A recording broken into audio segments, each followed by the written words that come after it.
I got next.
Day to you, and welcome back once again. We are live and direct with another episode of I Got Next, Street Fighter Community Podcast discussion, hosted by discussion moderator myself, Shadow Ace, aka Modern Ace, and Sir Retro, aka the mayor of making himself on production, and for episode number 10. We are about more than halfway through the season here on the show today, and we got a very special guest with us. But before we introduce him, we want to remind you, as always, if you missed out on the previous episode, please feel Reboot Retrocade Gaming's YouTube channel and select the tab that's labeled podcast for that season 1 through season 4 playlist with full episodes, all available on YouTube. Over 40 hours worth of content for your listening pleasure. Whether you're cleaning up the house or cleaning up somebody in Street Fighter, throw the cast on real quick and enjoy the vibes real quick. Well, with that being said, let's go ahead and introduce ourselves. My name is Shadow Ace, one half of the Street Fighter I Get Next team who collabs and moderates these discussions. Been a competitive Street Fighter player for over about 15 years now. Started already back to vanilla Street Fighter 4 as my introduction into the FGC community. Played Oferte in 4, Ed in 5, and now Jamie in 6. Commentator, TO, player, podcaster, a man of many hats. And speaking of a man who wears just as many hats as I do, it's Sir Retro. Sir Retro, introduce yourself to the good people. Hey y'all, for those who do know and those who do not know, I am Sir Retro, the other half of the I Got Next podcast, alongside Shadow Ace. I pretty much, specifically, I'm part of the head tier of the Mill Georgia FGC for the grassroots of Reboot Retrocade Gaming and for the esports organization Swag Out Nerds. Of course, many hats as well, Shadow Ace. I do coach, commentate, run tournaments, run the hands, run the fade, everything in between for the FGC, at least for my scene and a little bit beyond. But of course, been doing it for at least a decade at this point. I'm losing count, so I can't be specific anymore. But definitely, thank for Shadow Ace to pretty much bring me on board to um, be part of this awesome production series. We've been 10 episodes in, 4 seasons in, and definitely excited to see what we have in store for today. Actually, plenty of things have happened in the past few weeks. I think from after the last episode, And of course, very big things. I'm excited to talk about. Some happened this past weekend. Well, not this past weekend. Well, yeah, technically this past weekend. Um, but yeah. But first, we have a special guest on here for tonight, and very familiar for us, both of us actually. But it may not be to the folks out there. So, would you like to introduce our special guest for tonight, shall we? Yes, sir. Before we get into that, and just as Retro said, here he had introduced himself, but now we host this podcast series called "I Got Next." For today's show, we do indeed have a special guest, as this has actually been long overdue. And honestly, I feel like we should have gotten to speak with them much sooner. So I apologize for that, for the delay. Without further ado, one of our biggest supporters since the very first episode, all the way back. How many years has it been, Sir Retro? How many years have we been? It's, why does it feel so long? I told you I'm Why about does to it lose feel like we've count. been doing it? I'm about to lose count, man. Bro, I've lost count. I've lost. It feels like it. Oh my goodness! Man, we're in season 4, so we done like, man, I 30ish something episodes, Yeah, I more, mean, probably more than that at this point. and I just plug it in right Yeah, quick. I this is mean, it's been a while. yeah, it's been a while. Yo, that's Just actually a testament about it. I put in this podcast right here, put on the not the choke, the command in the Discord, and you can see the previous episodes, and you can see how many episodes we've been, how long it's been going, and how many hours you can spend now. And I believe at least a week worth of episodes you can listen to now, or more. man. Well, I mean, I guess the grind continues. The show must go on as we keep moving forward here on our journey. But yes, all the way since back in season 1, FGC Chris, man, he's been with us for a good minute. Tuning in when he can, supporting, tweeting and retweeting, man. We definitely do appreciate you, FGC Chris, man. How you doing today? Doing good, sir. Doing good. I'd like to take this opportunity to actually thank you and Sir Retro for allowing me to come on your podcast today before I say anything. Oh no, appreciate you, man. This is, you're the all star here. This is you. This is your episode, man. So thank you for taking your time to, again, to speak with us. I know, getting people together and organizing and setting schedules and appointments and sending reminders and all that stuff. It comes with the territory. Some people will say yes, some people will say yes and then disappear when it's time. Some people will say yes and just never respond. So the fact that you responded back and agreed to do this, that's a big help to us, man. So we definitely do appreciate. But yeah, so FGC Chris, man, tell the good people who you are, man. Well, how y'all doing tonight? I'm FGC Chris. I came into the scene around 2019. Sir Retro took me in because I was pretty much like a lost puppy out there, thinking I knew how to play the game until Sir Retro sit me down and really dissected my game and pretty much built me up. I guess I would call myself a competitive player, but more so, I just do it for just the love of the game, the love of my scene. I try to go to as many tournaments as I can. Atlanta, down here in Macon, Georgia, pretty much as many as I can to try to help support my guys. And I'm pretty sure it's like that for you guys up there in Atlanta. But I love fighting games. I love my scene. I love my TO. He does goes above and beyond for his players. So I ain't got nothing but love for Retro.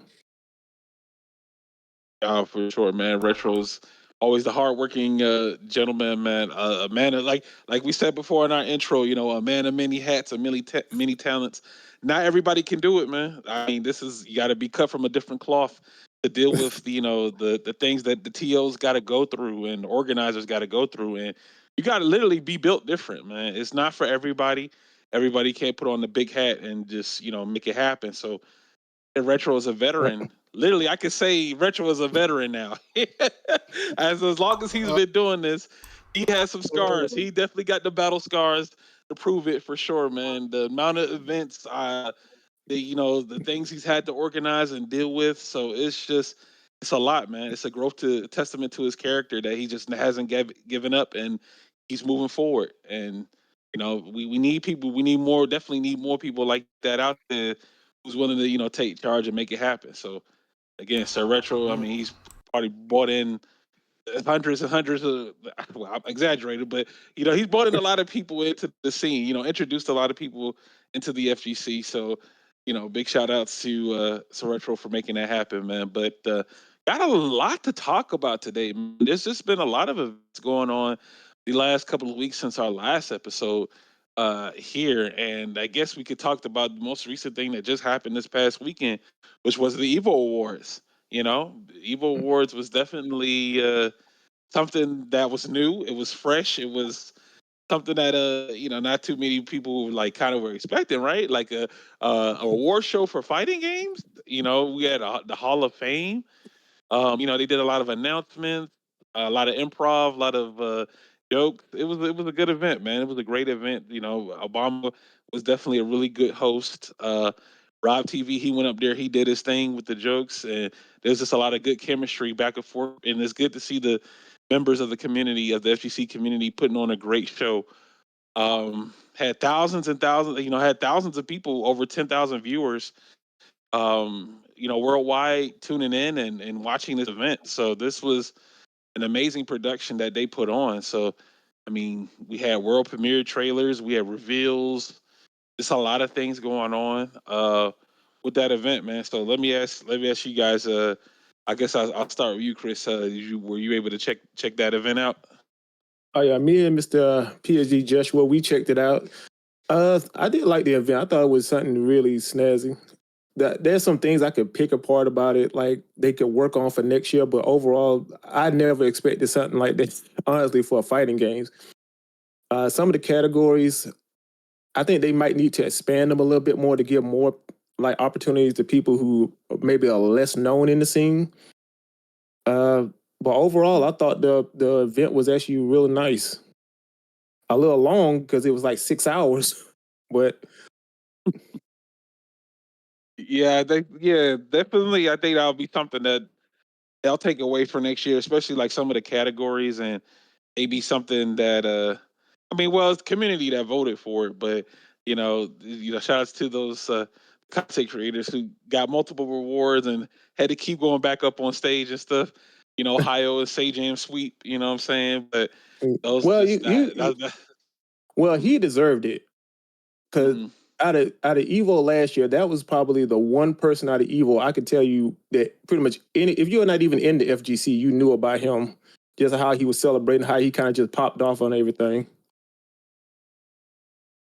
Yeah, it was like he was like really expressive, and really expressive. A lot of emotions. A very unexpected moment to happen. I mean, it was well deserved for them as well. But again, like we were saying, like some of the topics, he was like, "Oh, well, I accept this on the behalf of something, something.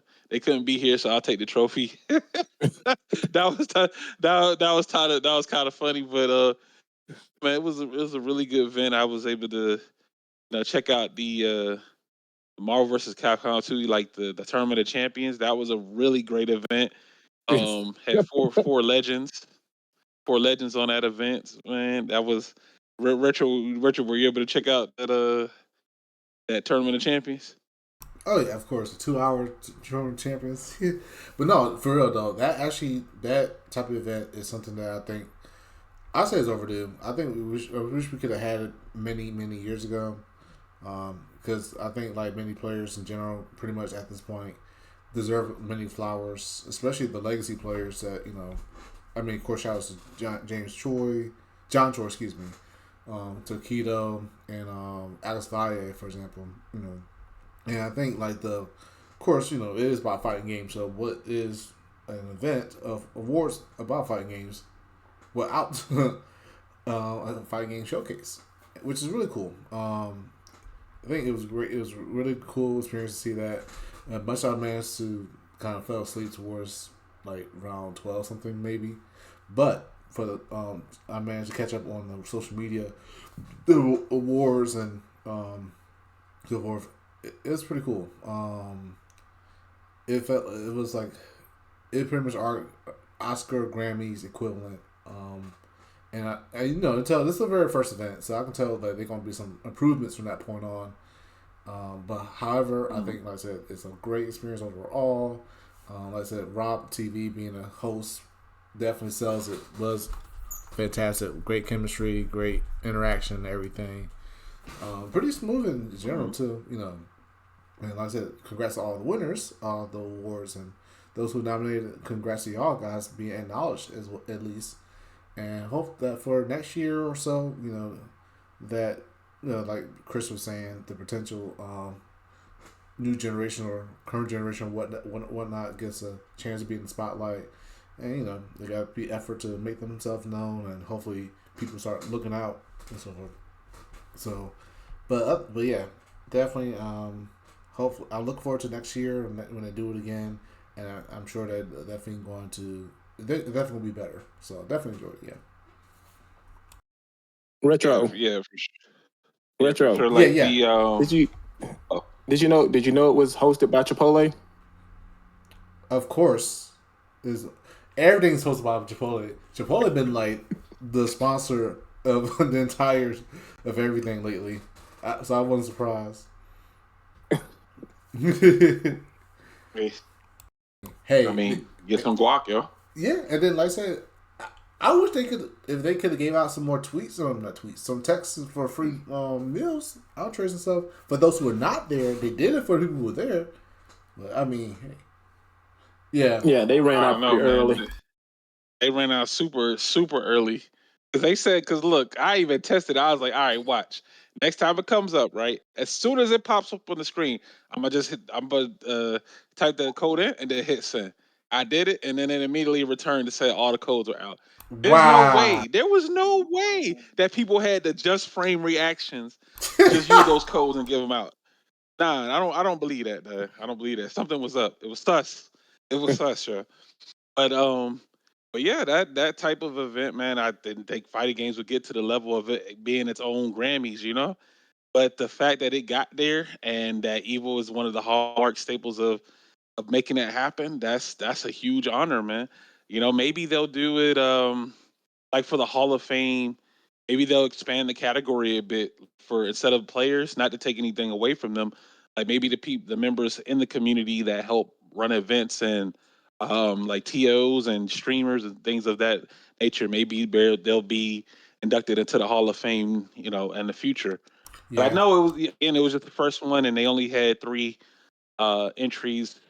So maybe next year they could expand it to six, at least six in the next class, because this was the class of 2025. So the class of 2026 will probably be, maybe they'll go over it, and then we'll get more entries into that. But I did enjoy it, like the several of the categories that they had on there for the events. They did highlight, some of the online scenes. They did the offline scenes. So the competition. I mean, the nominations for these events kind of high because these are events that are you're going against events that are around the world. So it's kind of like the fact that you even get nominated.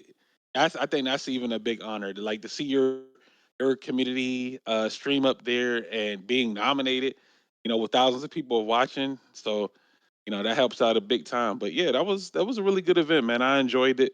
Really enjoyed the Marvel vs. Capcom 2. We got a chance to see the City of the Wolves there being played like in an exhibition on how the game runs. It looks so much smooth. Can't wait to get my hands on the beta this week. And then we got trailers for other games too as well. So if people are interested in those games, they can get them. They could check that out. So I agree. I think it was a really good event, man. Really good event, especially for the first time something like that happened. Hopefully, again, we'll get Rob TV and Tasty Steve and everybody else who did it, who hosted this year, have them back next year to make it happen. But I know. Let's try to so get Shadow Ace nominated for Commentator of the Year. oh nah no ooh, not me, man. Nah.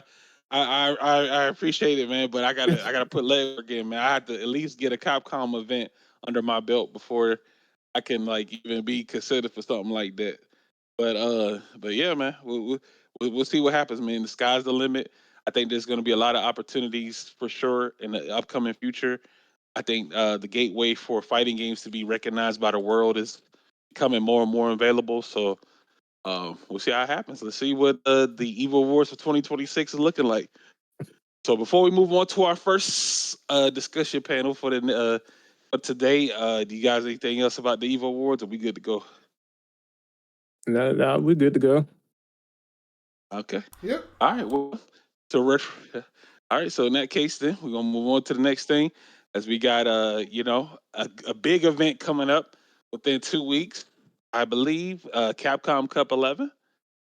You know what I'm saying? I think it's now a great time to put in our classic predictions. The same thing we did the last year and a year before that. We did it 2 years in a row, right? Retro with the predictions. Yeah. I think this time is no stranger. It's no different, yo. So we already got we got our picks. Retro got his picks. I'm sure Chris got his picks on who everyone thinks is gonna make it out these monstrous pools at Capcom Cup is going to present to the world in about 2 weeks, man. March 5th through the 9th. $1 million on the line. And before we even get to, I do have a question.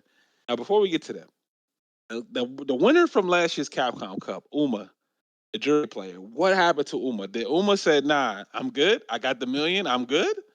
We just, and that's it. He took the bag and ran. I, I mean, it's like, yo, I don't blame him. I got $1 million. I got $1 million. Ain't nothing else I can do, brother. I'm out of here, yo. I mean, I would like to see Uma back again. You know, make him, maybe have an automatic qualification spot for him because he won last year. But he's back. He's back for mine. I mean, is he in Capcom Cup though? I don't think so. His name unless he's going under a different tag, which is possible. Okay, he's saying he's still playing, but he's playing mine, but he's not in the Capcom Cup. So, but But yeah, so what's interesting is that some of these group names are brand new, and some of these names are ones I don't recognize, which is a good thing. Mm-hmm. This just means that they can disrupt the timeline and cause upsets. So throw your fantasy bracket in the trash type ish because they pushed their ticket and earned their spot to make it to Capcom Cup, so they know how to press some buttons. Mm-hmm. Not every character will be represented, unfortunately, but there are dedicated specialists who will be representing that Capcom Cup. Me personally, I would like to see Broski's Jamie out there, but I understand he's trying to win, so he'll likely go Aki. A character that continues to get love on every patch. I see you Aki players out there. Don't you hide from me. But Hey, we got one for the here. most part, we're gonna go by we're gonna I'm sorry, man. Oh no, I was saying no. We got one here, but no. I actually posted the actually right now. I got the picture of the groups and stuff with the characters for the players, and apparently, many of them play like 4 or 5 characters in this case. So it'll be interesting. Yeah. And of course, in addition, before we should start the show, me and Chris were talking about Cat Cammy. Shouts to them. They do the stats of characters' usage and representation and stuff like that. And we did a comparison to last year. So last year we had a bunch of Lukes, a bunch of Kens, a bunch of JPs and DJs. And now, in comparison, for this year, just for like a little background. That's crazy to think about. I know, right? And this year, we have 9 Kens, 8 Cammies, or some to consider secondary, 6 Eds and Bisons. Then you have 4 Rashids, 3 Giles, Zangief, Juri, Akuma. Then 2 Akis, Luke, JP's, Ryu, Terry, 1 Manon, 1 DJ, Chun Li, Dawson, Kimberly, Blanca as secondary, and no Jamies, no Lilies, no Marissas, and no Hondas this time. That's wild. That's wild. Yeah, last year it was the Luke show. Now we got a whole new formula going down. I mean, we do have. I mean, there are some Lukes, but they're not as many as it was previously. So something's in the water. Something got changed. The meta developed patches came in. Things got Because adjusted.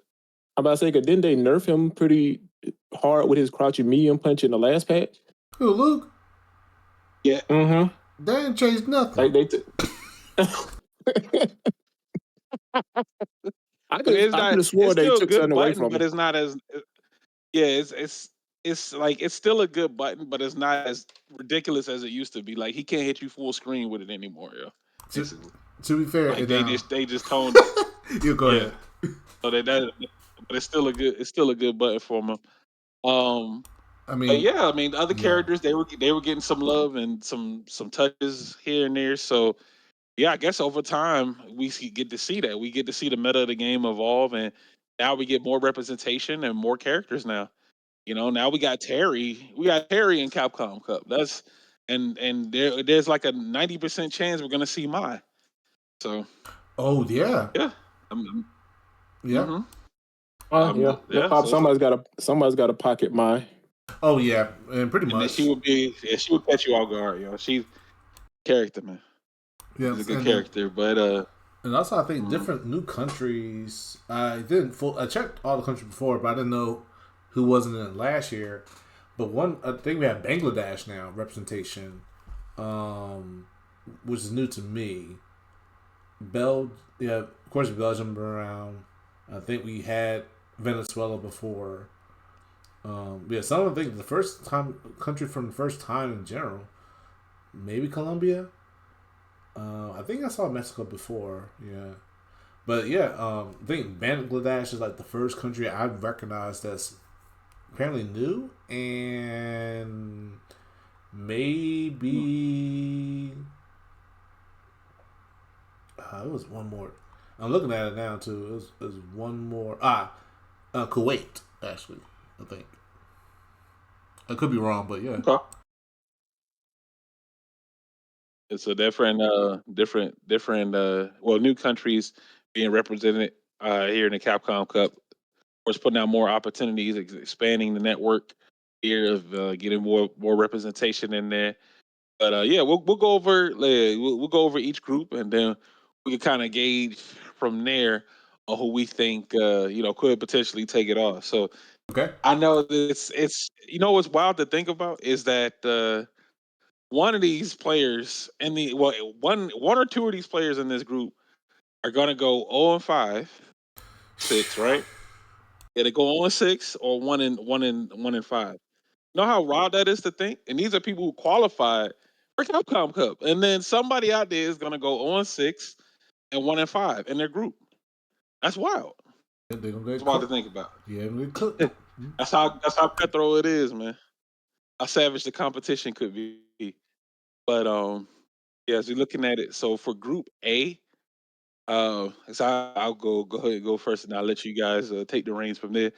So for Group A, I have Punk and Takamura. Punk, obviously, can beat you with any character. Just understands and knows the game down to a science. He actually had an inspirational story about his path. He went just to get to the level that he's at right now, and he's just a scientist, man. He knows what to do. He knows the situations that he can put you in mentally, and he got to capitalize on it. He could play at a comfortable level, but then he could turn the switch up, and then like, all right, now let me stop toying with him and go for the kill. So he has that adaptability onto his gameplay. I know Punk is definitely one of a lot of people's picks to get out of that pool, that group. So my second pick then, because there's only two per pool to get out, would be Takamura. I would say Takamura using the Akuma, definitely a character that is very, very powerful, but very risky to play, especially in a game like this where you could die in like two combos. So, um, I'm definitely know that Takamura is definitely an Akuma scientist too as well. So he's been playing that character for years and years, and that's kind of my secondary pick. My wild card pick would probably be Itabashi. Eve is just a Eve is a strong character, man. Every patch he's getting something that helps him out on his overall kit. And who wants to fight against a grappler with the stakes just high? especially if they choose to pick a grappler at this level. That means they know what they're doing. They know they could put you in an SPD vortex or something. So yeah, those are my picks there for Group A. Who you got for Group A, Gris? Well, we're pretty much in alignment with a lot of the picks. I think Punk's going to make it out because I just feel like this year, his past year, he's just been locked in like I've never seen him locked in before. Like it just feel like this is his time. And then I'm torn between Phenom and Takamura. I just feel like that. I'm gonna go Phenom, and Okay. then with the wild card, I had to go. I would have the same as you with Itabashi Zangief because you just when it comes to like grapplers, it's a mix up. It's a hand toss right there. Mhm. Yep. Either one round could go completely their way, or it could, or you would have to fight a little longer to win. But there's Because definitely quote unquote geef rounds, for sure. with a Zangief or a grappler player, you can be in control the entire match, and then all of a sudden they get a couple of right guesses and they're right back in the game. Exactly. And plus they have higher health, so they're willing, they could take a couple of mix-ups, but you got to take the risk to get to that point. Like you have to be close to them in command grab range, and that's not where you want to be at. So it's like, Well, you all got right, dang, if I try to pressure them or like media or something, I could mess up and I can get grabbed. So yep. Yeah, but at the same time, you don't you like. Yeah, I don't want to be in his command grab range, but I don't want to back up Mhm. either because then I got to worry about DI in the wall, and that's even worse. Exactly. So you're constantly thinking. That's the thing.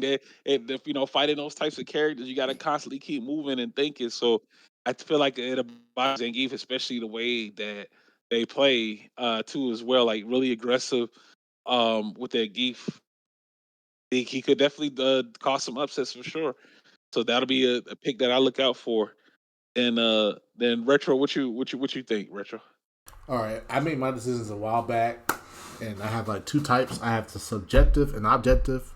In cases, like based on who I want versus who I believe because of data and stats, who I know is pretty much gonna make it out. But to shorten it to pretty much follow the same format, y'all do like the two people and the potential wild card. Yeah, Punk. Mainly both cases because the way like Chris was saying that he was locked in this time, and him winning Evo, but still even after Evo he's been very consistent. And then I watch and compete in tournaments and with him like in the TNS and stuff like that, and you see the results constantly. He's in like within the top three, if anything. So the way he has been, I think he's gonna make it out for sure. Um, I actually my secondary that I expect to make out is actually Hot Dog. Huh? Not because he's a fellow Okay, Vice. DJ man, but he's secondary DJ, but I think Hot Dog has a strong case too. Takamura apparently is going to use Ken from what they showed in the picture, and I can see him having a Akuma in the back just in case too. But I think Hot Dog. I honestly Hot Dog can make it out. Takamura didn't make it out last year. Takamura can be defeated. I think matchup wise, he probably might lose to Phenom. Takamura could probably beat Salvatore and maybe Phenom, but the other three, Hot Dog, Ibashi, and Punk, I think he will lose to those three. And so I think Hot Dog will have a better chance. Wild card, who I also really want is Itabashi Zangief because I fell love that man since even before especially Street Fighter Five. That dude, I don't play with Zangief like that anymore, but he makes Zangief so much fun to watch, and the crazy guesses he does, and the way he played, to qualify for this one, yeah, I would love to put money on him, but I know that Punk and I think Hot Dog can probably shut him out at least. I think because like they probably have good experience a bit against Itabashi enough to deal with the Geef a little bit. And they have the characters for it too. So yeah, Hot Dog and Punk to be the main two that actually make it out. But if a hopeful wild card is Itabashi, that's how I feel. Okay. All right, fair enough. It seems like Punk is the more universal choice between us three. Here, kind of guaranteeing himself to get out of that Group A here. But all right, so let's see what Group B is looking like.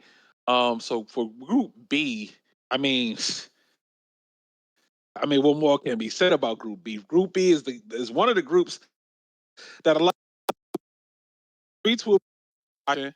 Everybody in the trenches will be watching. Everybody from J Street will be watching Group B. All right, because Noah the Prodigy is in there. Yo, we got Noah. You know what I'm saying? You know, he's gonna lock in. He's going to lock in. All the way from the trenches of J Street. But the most recent controversial Street Fighter 6 player out there today can Noah make history. You know, very unique play style. Also, you know, known as the Burnout King. No fear, no fear. He willingly puts himself to burnout situations constantly. Like within the first 20 seconds of the match, he could put himself into burnout. And he was like, "Dang, why would you do that? Now you're at a disadvantage." But he still finds the way overcome and like win even while in burnout. So he doesn't have that fear even when his back is against the wall. It has to be some kind of hyperbolic time chamber training to be able to react to stuff while you're in burnout. There's got to be, because 9 times out of the eight to 9 times out of 10, you're terrified while you're in burnout. You don't want to get, wall splatted and get blown up, and then now you got to eat this 50% combo. You don't want to deal with that. So the fact that he has no fear of putting himself in that situation, willing to put himself in that situation to get that pressure, get that offense going. That's a mark of a player that has a very unique play style. There's like there's no he's not worried. He's going to train. He has a lot of support from his end. You know, he has the haters. You know, that comes with the territory. So it's going to work out in his favor. I feel like Noah can do it, man. I know people want to see him win, and there's going to be people that want to see him lose. It just happens, you know. Outside of Noah, I want to say NL. I think NL is going to be using Cammy, if I'm not mistaken. So I know they're a very very competent Cammy player for sure. They placed pretty well in the previous Capcom Cups they were in. You know, frequent repeat shower that just knows that you're definitely built to handle a bracket of this caliber for sure. So I have Noah and NL as my two picks, and then I guess I'll go for my wild card pick would be Salty Kid. Only reason why I say for Salty Kid is he's using. I think he's like the lone Kimberly user, I believe, in the Fair, bracket. fair. So so it's like you're playing. Okay, so if you're committed to playing Kimberly at this point in the game versus all the other meta for the characters, you're representing out there. There may be some kind of Bushinru tech that the world don't know about, and I'm he's gonna show. He done. might show it I'm done. at Capcom Cup. He might show it at Capcom Cup. He may let the world know that. All right, this is what you got to do. I'm gonna show you guys how to use this character, and then I gotta go for the underdog. So that's my Salty Kid is going to be my wild card pick, Okay. and we'll see what damage he does out there during that time. So Chris, what you got? Let's see. I'll probably go with Noah, the Prodigy coming out. I want to say JB, Mm. but I kind of have him as a wild card more so than anything. And then I'm going probably with NL and Noah coming out of that bracket. Okay. It All right, just JB. like because all the brackets are so the talent is so evenly spread amongst it. It's like it's hard to just pull like two of them out of there. Yeah, it's not like it's like like dang, this person's guaranteed to get out, type of deal. We could only like try to make the predictions and say, this person has a strong chance of making it out, but this or that could happen. My So only that thing I with think. no, I said my only thing with Noah is that if he comes in, he's on a hot streak right now. And if he comes in a little too overconfident, that it could actually work Ooh. against him, especially in this bracket. That is true. That's a good point. That's actually that. Yeah, that's a good Mm-hmm. point. The Mm-hmm. overconfidence could be a downfall, man. But here's the counterpoint I could kind of say towards that is because you do have that confidence in the attitude is like, yo, I'm going to win. This puts you in the mental of you not second guessing yourself when it comes to situations. So it's like you're willing to commit to do stuff in offense instead of just holding down back because you're confident that you got a game plan and what is the confidence from that game plan? Put himself in burnout. And what happens when he puts himself in burnout? There's a chance that he's going to lose, but he wins. So it's like it's a toss up, but we'll see though. All right, well, Yeah. retro, what you got? Literally what Chris said. Yeah, Noah going to make it out for sure. I mean, this is the same kid from Marvel, vanilla Marvel, by the way. Back then, way back then. Yes, and of course, as he said, I'm a veteran, and now I'm an unk now, officially. Yes, back in the day when he was a kid, this was a Hulk that just smashed the hell out of the heavy punch for Hulk, and just went berserk and got like what top something like very far in the Marvel bracket. It makes sense why he plays Luke the way he plays. The way his play style is like he does not care. He will press buttons, and once it works, he locks in and goes in, and it's ridiculous. Like why I forgot what tournament it was recently that I saw Noah won. It was against Duke Kevin. I forgot the Pacific. It was the Frost. No, it was the Frosty Falcons. It was earlier before that. It was Frosty Frosty. It was. You talking about a tournament Oh, before Frosty? it was Frosty. Okay, All right. yeah. It was And Frosty. Yeah, he won Frosty. and he just like I'll walk up and throw. I'm gonna walk up and throw. I'm just gonna do this again. I'm just like press buttons and do this. Like like you said, Shadow is he has no fear at all. He's just gonna walk up and press buttons, and just because he can. And yeah, and granted, you have Luke, who's a character that doesn't care about being burnt out because he has good enough tools to just dominate, regardless. So yeah, I'm not going to argue against Noah because then he might tweet if he somehow tune into this podcast and hear about me tweeting against him, saying against him that he ain't gonna make it out. I'll be called out like he called everybody else. So I don't want no smoke. But yeah, jokes aside though, yeah. But that's the thing. Like he's he's really consistent, and he pretty much. I'm sure he does study in a way, and he just knows. I think he knows how to press when to press buttons, but it's that confidence in him that really takes over. So yeah, no doubt about it. I think he's gonna make it out. If anyone that might beat him, but he still make it out, it'd probably be NL. NL probably the only one that might shut him down just a bit. Yeah, I think yeah. But so that's why I also have NL as my secondary pick because NL veteran or well not veteran, well a veteran in terms of like appearing in Capcom Cup many times and big finals and so forth. Very strong character. He is using, of course, Pocket Cammy and I think it's Akuma now. They're using yes, yeah. So yeah, he's using Akuma. Yeah, and they had that in his good old Cammy, tried and true. So those two will be my secondary pick. Those two will be my main pick. JB, I definitely would like to see make it out as a wild card. He gets very close, and he just gets so close, and then it's like it gets snuffed out of his hands on many occasions. And I would like to see him have a chance to make it out for once. Much I would like to see Anik who from Bangladesh has his first time being there to have a chance to represent and make it out for his country. Salty Kid, I can see. No, Kimberly is got buffed recently and she's better, but I think with matchup and knowledge wise between NL and Noah, that's an obstacle for anyone the other four to climb in general. So that's why I have Noah as well, and just hopefully JP might make it out. If not, Yeah, he'll definitely have I mean, he'll definitely have his work cut out for him for sure, man.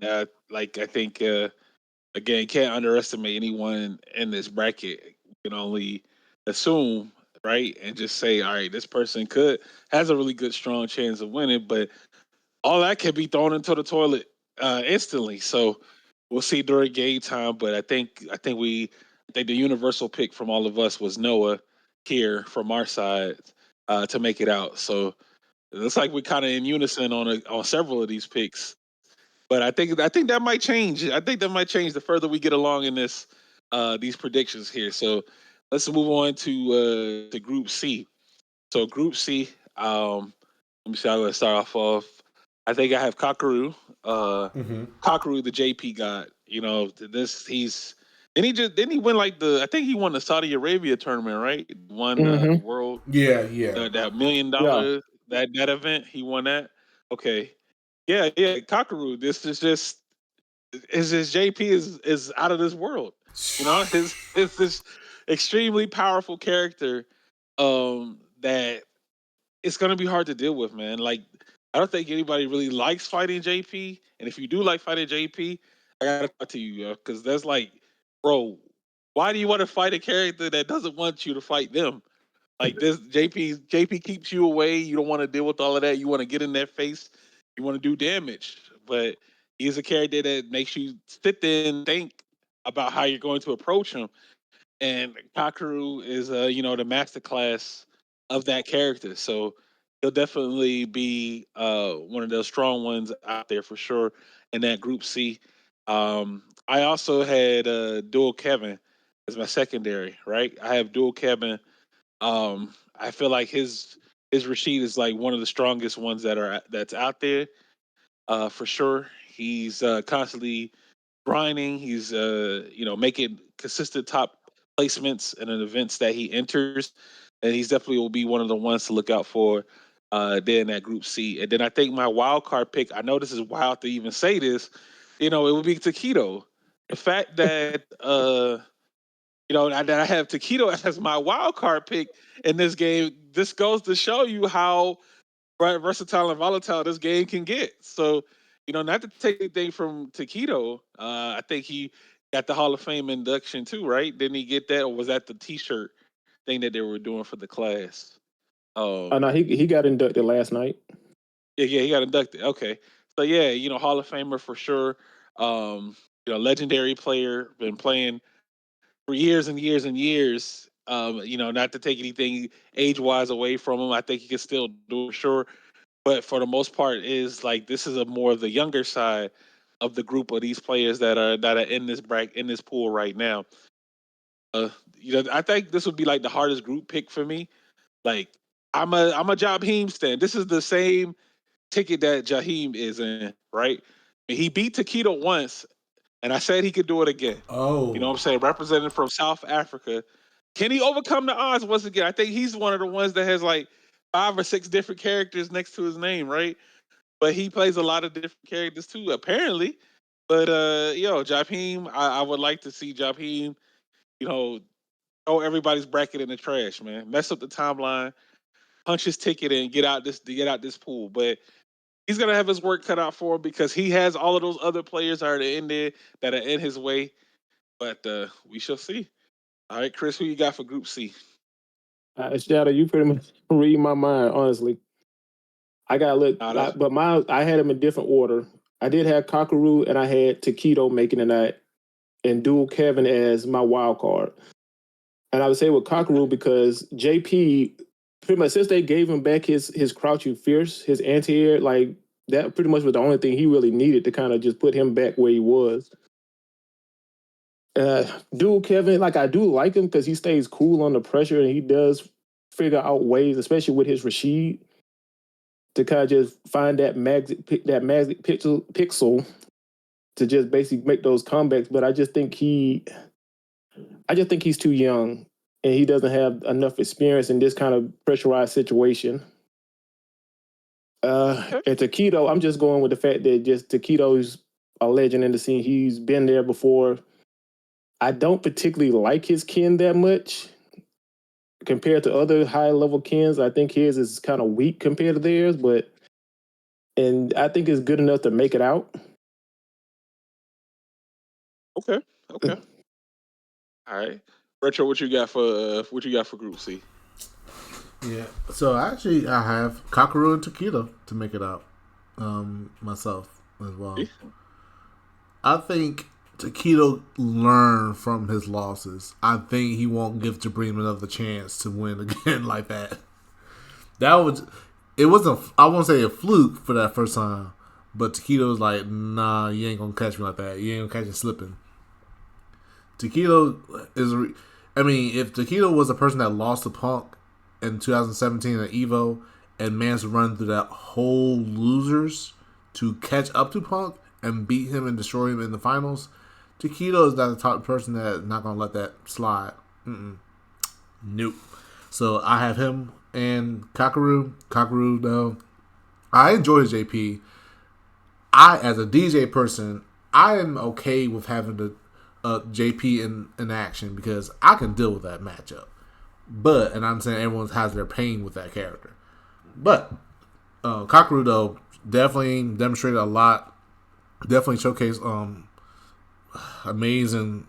But of course, I think he also has Akuma and Bison. Literally, technically the main villains, big villains, or anti-villain rather, or anti-hero concept characters. So he's basically to me, he's like the ultimate villain obstacle. I think he's gonna make it out no matter what. Wild card though, I like Dual Kevin. I mean, dude, I think he deserves the flowers to make it out far, and he just like JB gets really close at a point, and then just $1 short and making it out. Mm. Now Yeah. I would like, I, I feel bad. 'Cause I want to see more Zangief. I just like more chaos. I would like. I feel bad with Zangief Balado, but tied between Dual Kevin Kakaru and Tokido, it's gonna be hard for that Zangief player to actually make it out in comparison to Itabashi, who has a better chance. But we'll see. Like I said, Kakaru, Tokido locked in for the picks with a wild card potentially Dual Kevin. And with Jaheim, when I look at players like that, when they're playing like 4 or 5 characters, that's kind of pulls me back from it because I feel like when you're playing that many characters, you're gonna be weak when it comes to like specific matchups because you're not really focusing and locking in with one character. You're kind of just spreading your attention over 5 or 6 characters, and you're not fully gonna be able to like take that character to its full potential when you're trying to spread your time amongst multiple characters like that. That's a good point. That's a very good point. Your attention is divided because you know that it's like, say you lose the first game, you have that, okay, well, if this character doesn't work, I got these other characters in the back pocket to work on. You bring that character out, yeah, it's slightly better, but you still lose. It's because you didn't really fully develop a character that you were working on. So they're an exception to the rule where people can play multiple characters, but in a high level environment like this, you want to absolutely focus on at least two at most, because you want to try to neutralize. You want to have a character that can cover your main character's your weaknesses, like a character that, all right, this character's not working. Let me go back to the second pick.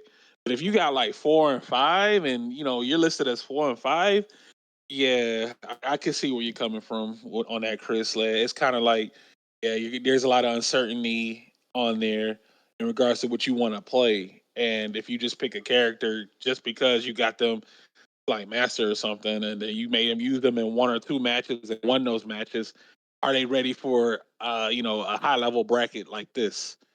So yeah, I can see what you're saying, but at least have the secondary pick that can cover what your main may be having trouble dealing with. So, or like 2 different archetypes, like something with a you say your main doesn't have a projectile, but your secondary does, and that character could have a better time with fighting that matchup. So something like that would be kind of important to notate. That's not to discourage anybody, any of the people that play all of those characters. It's just that your attention is divided among all those characters, and then in tournament situations or high pressure stake matches such as these, it's kind of you kind of put yourself in a wheelhouse of spinning the wheel or trying to make a solid pick, and that could go against you in the long run. But okay, so yeah, we'll move on in then to the Group D. Group D here. I have Broski and I have Bravery, and my wild card pick is going to be Idom. But you know what's wild? The fact that whomever made the graphic, the player graphic, didn't list that Brokey plays Jamie too, but has the other characters and their alternate characters also. I'm just saying. I'm just saying. Maybe it's based on the characters they picked during the World Warrior events, but I highly doubt Jaheim and Halabel went through like 5 or 6 different characters. But I don't know. We'll see. Maybe Broski does bring out the Jamie for a match here and there, but I think they're going to be more focused on using the Aki, which is obviously a more stronger character than Jamie. But yeah, it's odd to have. I feel like it's odd to have Idom in a wild card pick, right? Uh, Obviously, Idom is still a really good, strong player using Manon here, but I feel like this game is like changing Idom's perspective on neutral in Street Fighter 6 here. Like he's good, but like when you see his, I guess his recent post or his recent stream or something where he made like he kind of made a rant a little bit. Like you may be thinking, is he still enjoying the game like he used to, or like he like the performances weren't as strong as they were when he was playing Street Fighter 5. That's kind of one thing I took away from that when I was watching and listening. So yeah, so mine's is gonna be Broski and Bravery with the Cammy, and then my wild part card pick is going to be Idom. So Chris, who you got on this one? Well, I'm gonna start out wild card. It's definitely going to be Idon because I have to commend him for sticking with that character where he could definitely switch to much better characters than Manon right now. Uh, I would say Broski too because I feel like people just don't understand how to fight Aki because you don't really see that many of them. So it's kind of like a lot of times puts you in a situation where it's like a knowledge check, and I feel like a lot of people are going to fall for that. And if I had to pick another one, I would say Blaze because I feel like he's playing the 3 strongest Shotos in the game right now between Ed, Ken, and Ryu. And Ryu is very underwhelmingly strong that people don't really understand how good he is right now. Even Ed, like Ed got nerfed a bit, but he's still a top tier character, and pretty much everybody know Ken's top tier. So those would be my picks right there. Okay, and then what about you, Retro? So let's see. I have Idom and actually VX Bow for the pick. I did want to watch VX Bow. Oh, go ahead. Oh, no, I'm listening. Yeah. Yeah, VX Bow is one of the characters. Yeah, he has multiple. I think like 4 or 5 characters, but I think I have some weird faith in him that he can make it out. Broski is my wild card for this case, but VX Bow, I actually kind of try to watch some stuff and actually looked them up a little bit. I want to say because I've seen his name on many occasions during the Capcom Cups tournament series in general, and I've seen that name so many times. Idom, like I said, it can depend with Idom. I think he'll make it out. I think he might make out in losers, if anything, at least in losers, because of Manon. Like, and I'm not sure you saw that he kind of crashed out a moment about what's going on with Street Fighter, but the fact that part of it, the other thing too, with that character Manon, that character still struggles despite of some of the buffs that they gave her. I think at some point, I want to say between last year and year and whatever recent patch, whatever. And really, that character really has just. I actually try to mess around with Manon actually, and I can see where the weaknesses like show over the strengths. But like I said, I don't like. Obviously, he won Genesis this yesterday actually, this recent tournament major. But still, I think anyone who has knowledge about Broski would be a character or someone that knows really well about how to deal with Manan and probably VX Bow. If anyone, they can shut him down. But otherwise, I think if Adam can make it out, I think he'll be at least losers. But Broski would be my wild pick. And VX Bow, I think, had enough faith in it, yeah. Okay, fair enough. Yeah, it's just kind of in the air right now, just off of how Idom will be approaching these matches, especially with like much stronger characters in there. It'll definitely be a task for him, but we'll see for sure what happens then at that time. So yeah, it looks like our universal pick here on this one is going to be that Idom. I think we all had him in wild card. I think, or did someone have him as a main pick? I think who had him as a main pick? No, I had him as a wild card. Okay, yeah, wild card. All right, yeah. So we had them on wild card status. Here. All right. So in that case, yeah, let me move on to Group E here. So Group E, man, this is a group right here.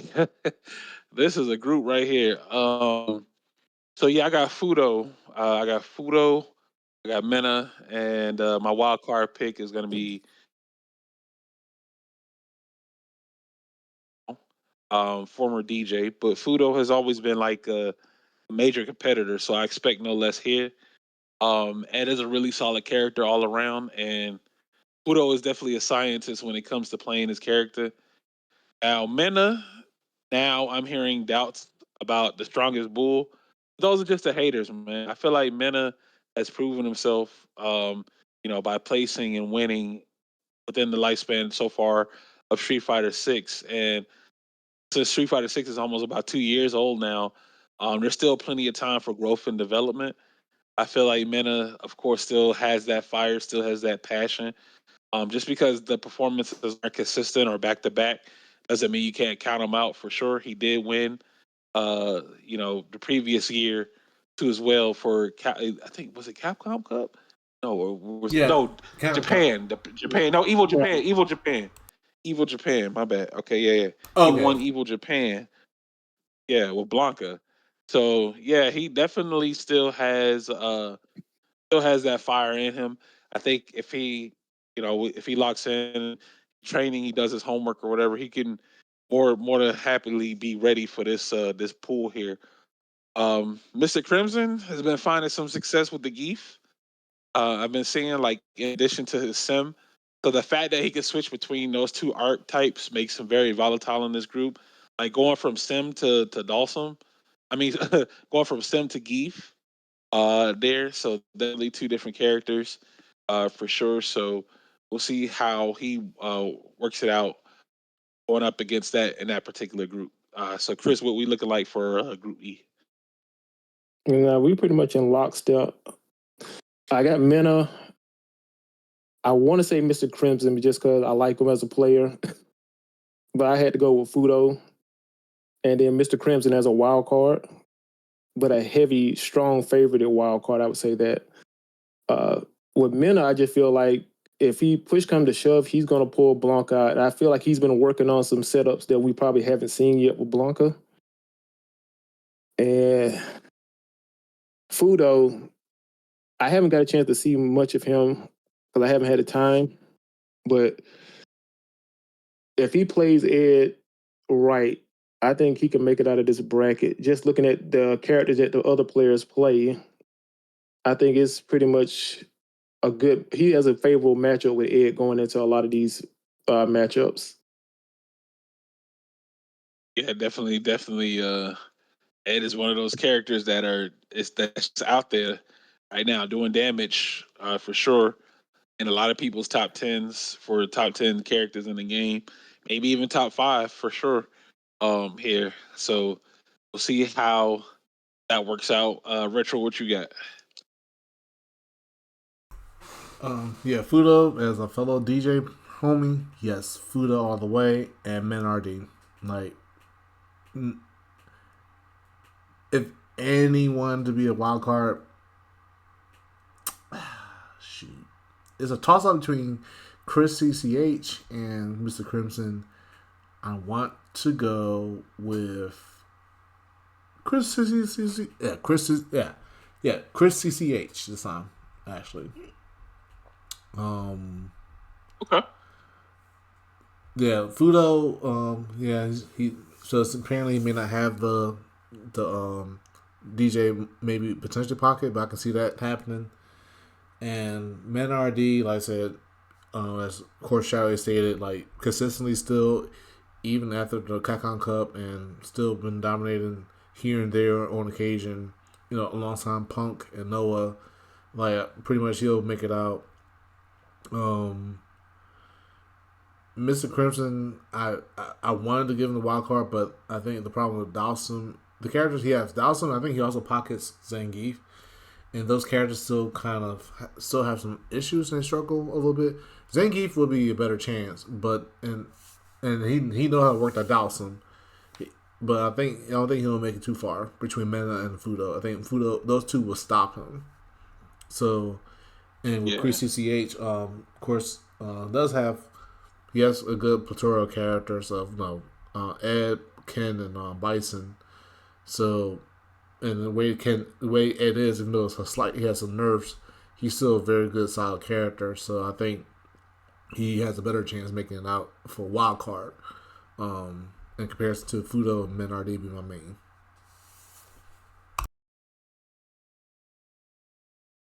Okay. Okay.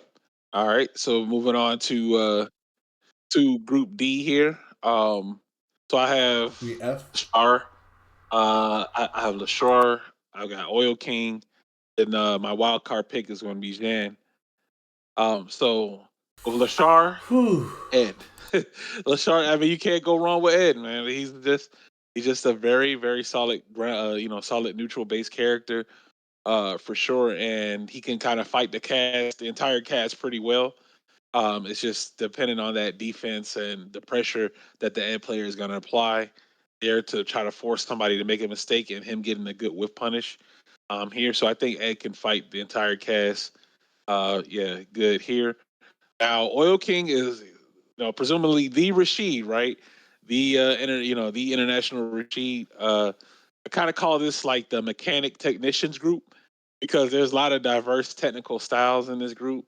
Like you got three Rashids in the same pool, bro. Nah, he got three Rashids in there.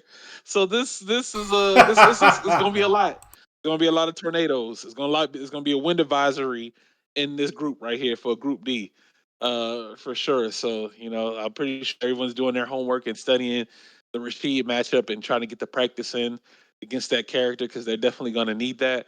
For sure, I know it was Jan in there being my wild card pick. I know they can do some damage too as well. But yeah, those are my picks there for Lashar, Oil King, and Jan there. So who you got, Chris? We're pretty much in lockstep again. I got Oil King and I got Lashard because I've been watching a lot of his matches lately, and he's a Ed that's playing out of his mind right now from what I've seen of him. And I'm loyal to my jury, so I'm gonna have Jack as a wild card because I think Feng Shui is basically just a purest form of a knowledge check when it comes to a lot of players. Do you know the string? Do you know the setup? And I think he'll probably surprise a lot of people with that because I think people don't really take jury that seriously. But Feng Shui changes a lot of these matchups. But I Okay, still and don't. But I still don't see him coming out though. yeah, that's one of the things I was kind of looking at. He was one of he also has he also has the Rashid in the back pocket as well. But again, this is jury too as well. So The jury can catch you off guard, but at this point, I feel like everyone just kind of has that universal experience against fighting her. So there's nothing really too new that could be brought to the table outside of probably a feng shui mix going down. So they know how to react to her buttons. They know what to do against her strings and stuff like that. Just because of the many matches they've had to fight against that character, but we'll see though. We'll see. There'll definitely be an interesting take there. Retro, what you got for that Group Yeah. D?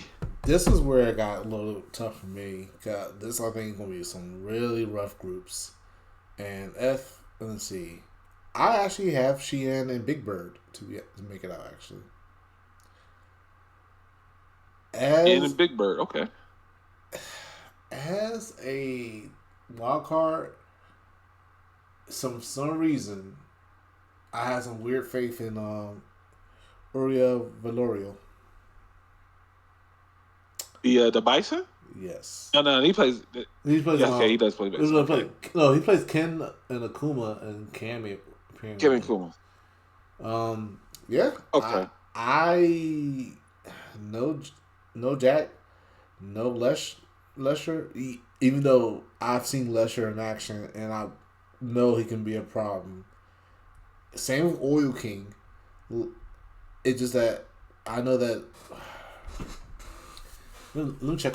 Let me check. I'm also checking like whoever made out last time. Now, granted, Big Bird did not make it out of the pools last time, and neither did Takamura, not Mr. Crimson, Bravery. Trying to think of anybody else from last time. Okay, yeah. So yes, Lesnar made it out last time. He did. He did. Mm-hmm. That He made it out. Come on, the star. yeah, Lashar, excuse me. Lashar. Mm-hmm. I say Leshner. Lashar did. Now, that Mm-hmm. being said, because I can see Oil King, Big Bird, and Shion giving him some problems. It's gonna be entertaining. It'll be an interesting clash.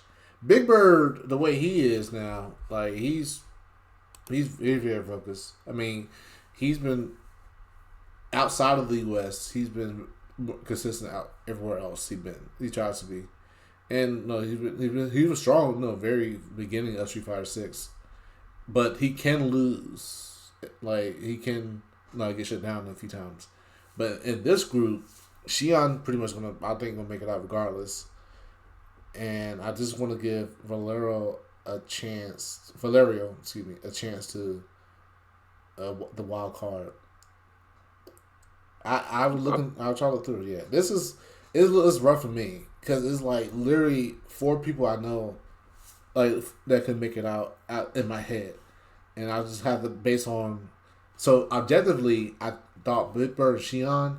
Subjectively, how I felt, I wanted Shion and Valerio. Lesher should have been the wild card. I think that he might get shut out this time. I think so. That's all I gotta say. I know I'm going against the grain and against y'all in this case, but yes. No. That's fine. That's the point of it. It's just everybody has a different take. We like to hear those different takes to see that and break down and try to like get your thoughts and see maybe it could happen. Anything could happen. It's a toss up. Again, we just trying to get these predictions to see what Capcom Cup 11 could be looking like. Let me see. See Group G. All right. So Group G is probably Oh going to be no. another one of the more entertaining groups for sure, yo. Woo! Easily one of the more entertaining groups for sure, man. There's a lot of heat in this group, man. God dang. But yeah, let's talk about it. So we got Zhao Hai, right? KOF player, legend, just all around veteran. He made that godlike speech, the classic, saying don't count me out just because I'm an older player. Saying don't sleep on me. He had his wife with him, supporting him when he won that tournament. Mm. So big pop off, a lot of energy there coming out there from Zhao Hai. and I'm thinking, is he gonna pick Mai? I feel like he's going to bring out the Mai for the world to see. I think so. I think it's on the way. And then I have Dew, aka Dewford, aka Knuckle Dude. Shouts to Jacob, man. We have Knuckle Dew. I have Zhao Hai, I have Knuckle Dew, and then I guess my wild card pick here will be Kills You. Because I know they play Kareen and Street Fighter Five, and now they're on Cammy and Six, I believe, in Street Fighter Six. Um, the Dew versus Cabo rivalry can finally be put to rest. They get to play for the title of the best gal in the U.S. and it all gets settled in that group. Like this is it. Like this would literally settle everything. Every little argument and shots they would take at each other.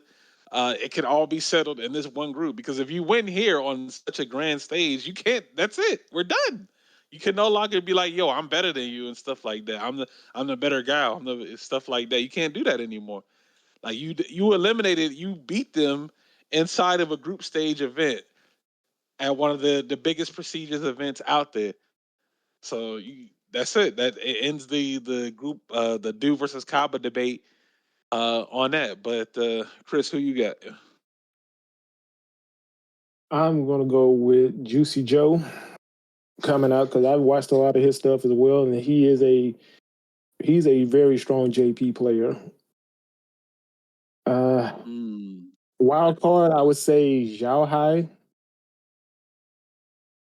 and I want to say Knuckle okay. Dew as the two Juicy Joe and Knuckle Dew are the two coming out, and Zhao Hai is the wild card. Nephew is the one that I'm looking Interesting. at and saying he's probably going to go either he's either going to go 1-5 or he's going to go 0-6. I Oh no, he was the one that gets that label, the 0615 label onto the name. because I'm just looking at his match. You got two Gals. Yeah. That's a bad matchup for Yeah. Jury. You got a Bison Mhm. who plays Bison Cammy and Ken. That's a bad matchup for Jury. You got another one that plays Cammy and Rashid. I don't like those matchups. Mhm. And then JP is definitely a bad matchup for Jury. And with Nephew only playing Jury, with having no backup character that I know of, that I just don't think I just don't see him getting really a lot of wins in this bracket. Like Mhm. this is a terrible bracket for his character. Yeah, this bracket doesn't look fun for the Jury Nation there. They're gonna need to give him a spirit bomb or something to get through this because there's a lot of matchups where it doesn't look like Jury's gonna have a lot of fun fighting there. But Retro, what you got? Shaw Nephew to make it out. I'm very torn between Kaba and Knuckle Dude. That match I'm definitely want to watch. I think that is going to determine who's going to make it out. I want Knuckle Dude to be the wild card for sure. But Shanghai and Nephew going to make it out either way. I think ultimately, You got nephew making it out. yes, sir. I have faith in Nephew. I'm on the opposite Whoa. end. Okay. I A rise of dark like, now. Okay. like come on, like Retro, like you look at a jury player. I'm a jury player, and I'm oh, telling you, these are This terrible looks matches for her. terrible. That looks awful, yeah. He said he making it out against look, all odds. look. Okay. If a jury can be the first Capcom millionaire like last year, then I think that may be a potential happening. Look, I don't like your character as a DJ main because I don't like the character. But anyway, and I respect, and I get you were saying. I get you were saying with the matchup. It depends on how well they're going to adapt in the middle of the match. Now, Kaba and Knuckle could be in the way of Nephew, but Nephew can adapt. And Nephew been in some rough cases before, in many previous Capcom Cups too. So I'm having faith in this one. The Gals have to deal with each other, taking each other out. And that's the only thing I'm worried about more than They're Shao gonna be so busy Kahn. taking each other out to be focusing on anything else. That's what I want to see.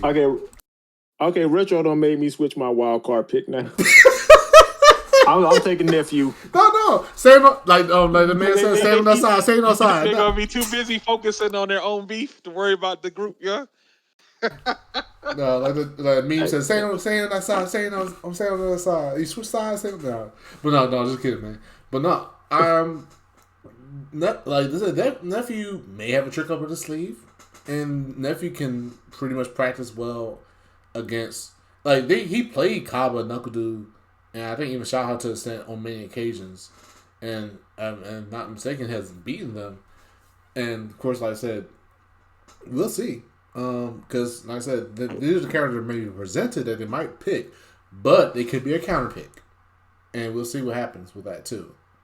So the thing is that knowing nephew and seeing him how he has been for many years, I have faith in him to make it out alongside Shanghai. Shanghai being one of the multi gamer guys, I would say. I forgot the best term to describe. Like he plays multiple fighting games. Like he's KOF and Street Fighter and one other game or so.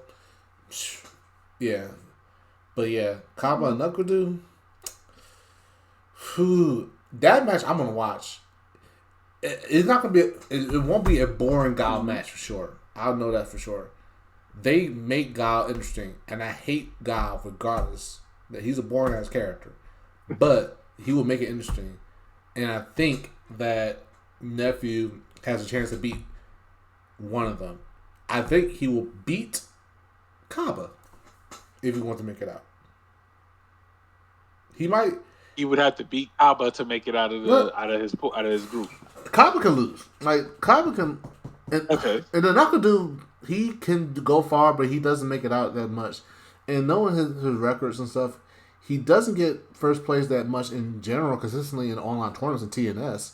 Because ultimately you have someone in the way. Like I could see Nephew could beat Knuckle as well. Nephew can overcome the Guiles. I believe in that. I don't believe in that. Not because I don't like Guile, but because I believe in Nephew.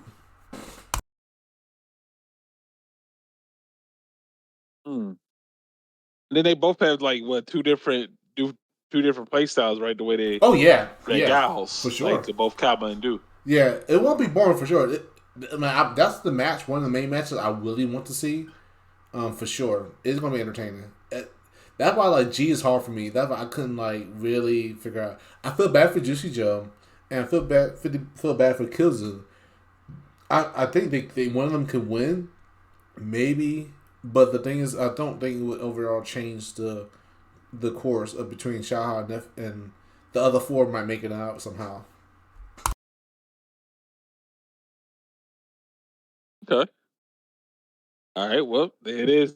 Those are the solid picks there for Group G. I think we all had a universal decision about Do, and that's Zhao Hai here.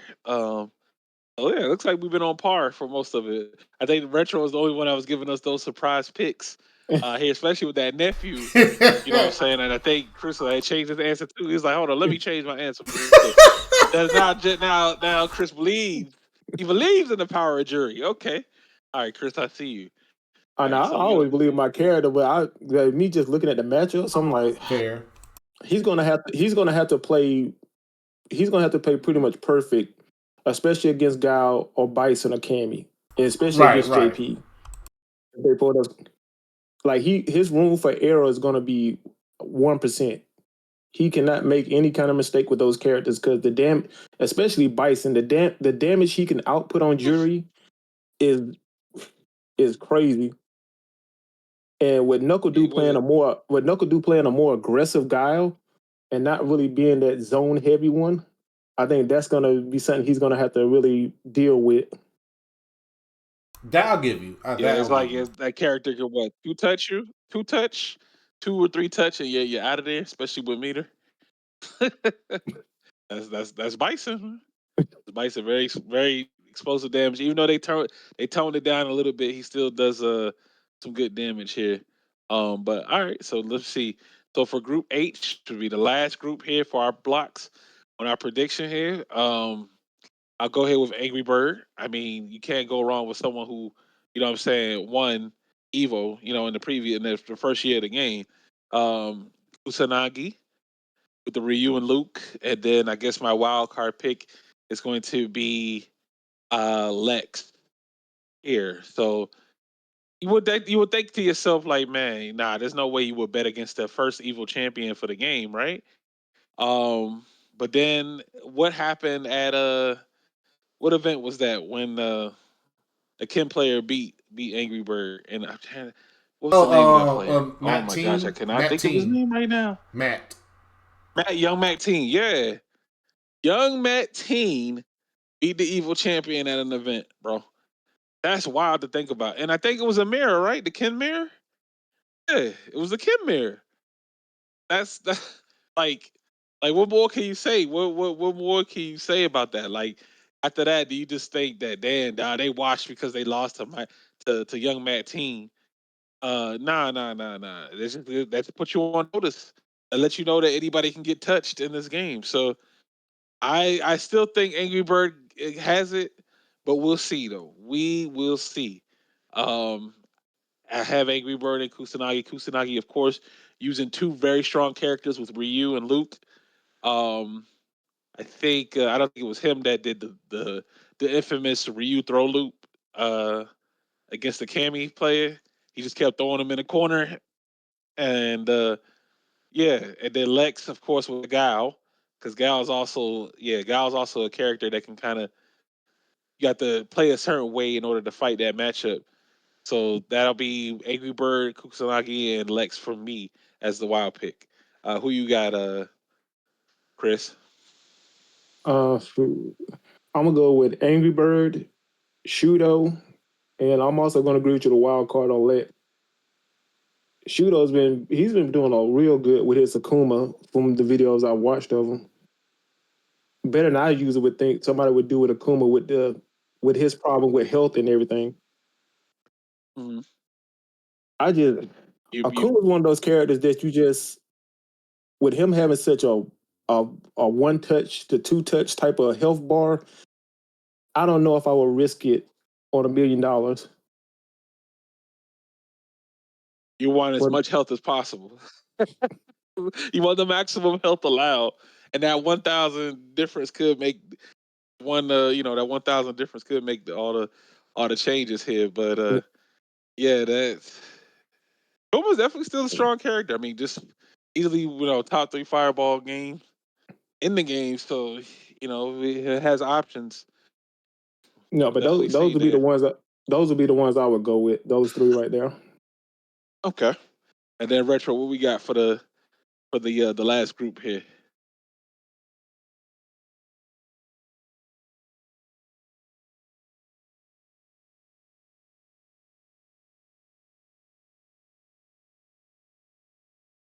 Retro? Oh, do we Yeah. I'm not sure if he lose him? stepped away. He could have possibly stepped away on this one. All right, well, I guess when he comes back, I guess we can, we'll get his thoughts. But yeah, so basically, that's a good majority of our picks. Hope you guys enjoyed them. I'm sure you got your own and your own, fantasy brackets that you can fill out. Oh, I'm back. I'm But sorry. we'll see when that time comes on. What? Oh, I'm back. I'm sure y'all guys. I mean, I have to Oh, say, okay. yeah, Yeah. We were just saying what you had for Group H. yeah. Angry Bird, and I think hold on, what else is on my list? Yeah, Angry Bird Kusanagi for the main. Lex is my wild card. Yeah. Damn. Okay, we had the same. we had the exact same picks on this one. All right. Yes, sir. Yeah, that's very strong chance for Angry Bird to make it out, but we shall see, man. I feel like this game, like it feels like a toss up at this point. Like anything could happen. Like how much prep work have these players been doing? They've been training, grinding, asking for sets. You know what I'm saying? Hint, hint, wink, wink. Asking for sets, asking people to run the set. Have they been getting ready for Capcom Cup? So good luck to those players, and we'll check them out on that event, March 5th through 9th for Capcom Cup, man. And so before we move on into our next topic here, what do you guys think they're going to? Do you think there's going to be any announcements after Capcom Cup is over with? Yeah, let's go first, Chris. Mm, I don't think, if anything, they might go ahead and show maybe a little bit of Elena. That's the only thing I could think of with Capcom right now. Probably showing a little bit of Elena, and then probably announcing like the prize pools and stuff for next Capcom Cup. That's going to be more interesting to me because is are they going to do another $1 million again for next year? That's going to be the most interesting thing to wait and see. They're gonna up the ante. They're gonna do 2 million. Hey, they might. And we're going there They for, let's might. say, and they're going there for, let's get 4 out of them. Hey, look, man, Monster, like the Monster Hunter and Resident Evil. As long as those two games keeping them up there, they'll be all right. Yeah. But yeah, I'm thinking I'm kind of leaning toward what you said, probably like an Elena, maybe Elena teaser there on that, and then I guess over the upcoming weeks after March, we'll get more information about her. For sure, today eventually show her trailer. Um, I think they'll do an announcement on what it's going to be for next year. Maybe they change up the format. Um, New tour, new type of tour that they're doing. Maybe all online qualifier now, like for certain events to enter. Yeah, so that's pretty much it. I don't think we'll get any like season 3 stuff as of yet. I think that's gonna come like maybe like in April. Maybe we'll get some season 3 news, but I think we'll just probably more likely just get like a teaser for Elena. What about you, Retro? Yeah, because I think Elena probably might come out most likely around like maybe late April or early May at the most, and then we'll probably have our season 3 teaser around that, closer to maybe near June or so forth. I mean, now if they decided to do like a teaser for season 3 early on around Capcom Cup, that'd be really nice.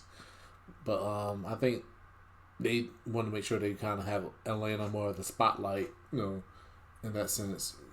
But you never know. I mean, they did stuff like that before, and I wouldn't say it won't be too early. Well, no, if anything, because you don't want to anticipate people for like 5 more months of waiting for another series of characters to start.